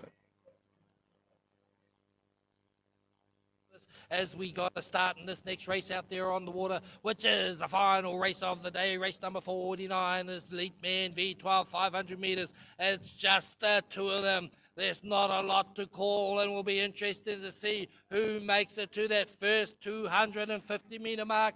As I get up on my feet, this is the last race of the day. It is on the inside, closest to our South Queensland zone, and on the outside, it is WA, Western Australia. I think it's appropriate on the outside, as they say, but let's see how they go as they push down here. There are two crews coming together as they try and see a battle of the prize, and here they come. As they come down there, maybe it's hard to say from this angle at the moment, but I'm thinking it is South Queensland may have a bit of an edge at this time as they cross that 250 metre mark. What I do know for sure, though, is each one of those paddlers is putting in 100%, and they will do all the way home, no matter where they're coming in there. But I think it's still close out there as they push up now with just over 200 metres to go, maybe 150. And here we come down to this final leg at this moment in time. It looks like South Queensland just got their nose in front. I don't see them relinquishing that. It's going to take a huge effort from Western Australia to come across this one. But they'll never say and die. They won't give up. They will push. They will push. They will push. Oh my goodness. They are kicking. Who's got it? This is going to be a boomer as they come across. My goodness, it's going to be South Queensland Rock. It's going to be South Queensland. South Queensland's from Western Australia. They just pulled it out there by a nose. Oh my goodness. Fantastic racing. Thank you to everyone out there on the water. The boat crews out there, thank you. Awesome effort there. Whoever's been down in the loading bay, I haven't been down there, but just thank you to everyone. But don't forget, we've got presentations also within the next 20 odd minutes, just to allow time for any protests or anything like that. So we allow that amount of time. So don't go away. We've got a lot of presentations to make to those people who have achieved today and have been worthy and have earned their medals. We want to present them, so come along. If we could ask all medal recipients to wear their club uniforms. Please wear your club uniforms.